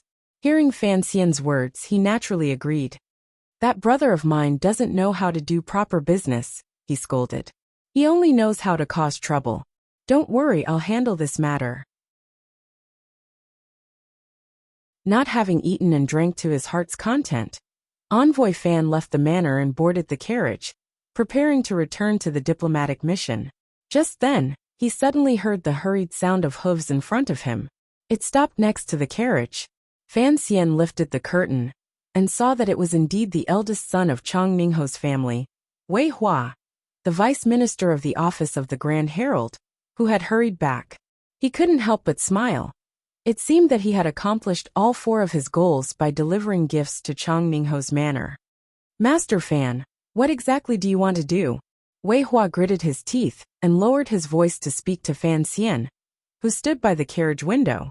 Fan Xian burped, and the sour smell made Wei Hua quickly cover his nose. He smiled and used his palm to clear the air. Your father and I were drinking buddies in the past. Since I've come to Shangjing today, of course I had to pay him a visit. Wei Hua was both angry and angry. You are an envoy of a country, and your words and actions will attract attention. If you truly wish to visit friends and relatives, you must do so after the affairs of the country have concluded. Then, the office of the Grand Herald will make the arrangements, or you can request an edict from the palace through the Ministry of Rights. If your sudden visit is noticed by the court officials, how will my father explain it to the palace tomorrow? Fan Xian laughed. The Marquis is a free and easy man. He doesn't care about such things. The Vice Minister's elegance is a far cry from your father's. Wei Hua suppressed the anger in his chest and swallowed his anger. Everyone knows that my father loves to drink. Master Fan, what exactly do you want to do? The drunkenness in Fan Xian's eyes disappeared, and he looked at Wei Hua calmly. The indifference in his eyes made Wei Hua feel a little uncomfortable. What do I want to do? I want to introduce a business deal to your father. Wei Hua didn't know what he meant, but his intuition told him that it was extremely dangerous. He placed his hand on the window frame of the envoy's carriage and frowned. Master Fan, if you have something to say, please say it. I'm looking for you today. You're hiding. Fan Xian looked at him with a faint smile. I'm looking for the vice provost, but he's not at the Ministry of Rights. I'd like to ask, who should I look for? Wei Hua replied awkwardly. Aren't the envoys of your country currently in discussion with the Ministry of Rights? The border is being demarcated, and so is the prisoner exchange. Fan Xian looked him in the eye and said coldly, but as the vice minister of the office of the Grand Herald, you should know what I want to do. Don't think about delaying it any longer. I must see him by tomorrow. Wei Hua said, the procedures are complicated. Do you think you can see him so easily? Fine. I'll come see your father tomorrow. Fan Xian was so angry that he laughed. Drink, talk, and then discuss business. Such a life as an envoy can be considered a happy one. With that said, the carriage began to move. Under the escort of the Northern Qi army, it happily made its way back to the encampment. Wei Hua angrily threw the horsewhip to the servant and walked into the manor. Along the way, he asked when Fan Xian had come and what he had done. After hearing that Commander Wei had accompanied him all the way, his heart calmed a little. Presumably, the emperor's officials would not be able to use this matter to make a fuss. Entering the reception hall, Wei Hua saw that Marquis Chang Ning was still enjoying his wine. Wei Hua was furious, but he suppressed his emotions and respectfully bowed to Marquis Chang Ning. Seeing that his most promising son had returned, Chang Mingho smiled and said, Come, come, come. We have a guest today. It's that Fan Xian I've always mentioned. Hey, that kid, He actually managed to get 2 jars of the liquor from the Xiushui Street store. Wei Hua finally couldn't take it anymore. He sighed and said, "Father, he's an envoy from an enemy country. Who knows how many people in the court are watching our Chang Ningho and Chang Ningho families. Could you?" Before he could finish, Chang Ningho was already howling. "What? I'm the Empress Dowager's brother. Can't I have a guest at home? That's no ordinary guest. He's an envoy from the kingdom of Qing." Wei Hua's voice grew louder. "It's precisely because our family is different from others that, for the sake of my aunt's reputation, you shouldn't have let Fan Xian through the door today." For some reason, as soon as Wei Hua became fierce, Chang Ningho softened. He hugged his wine cup, his face full of misery, and said with a sobbing tone, "What face? From the day your aunt entered the palace, your father, I have lost all face. Who am I? I'm Zhuang Mohan's student. But in the eyes of others, what am I? Look at all the years I've been in the capital. Which official in the court was willing to visit me? Those who came to visit me were all those shameless things. I'm sick of them." You're tuning in to the Li Mei's Wuxia Whispers YouTube channel. We're so grateful for your support, and don't forget to subscribe to join us on this incredible journey through captivating stories. Your generosity through donations truly makes a world of difference, as it's the primary source of revenue that allows me to expand and enhance this channel for you.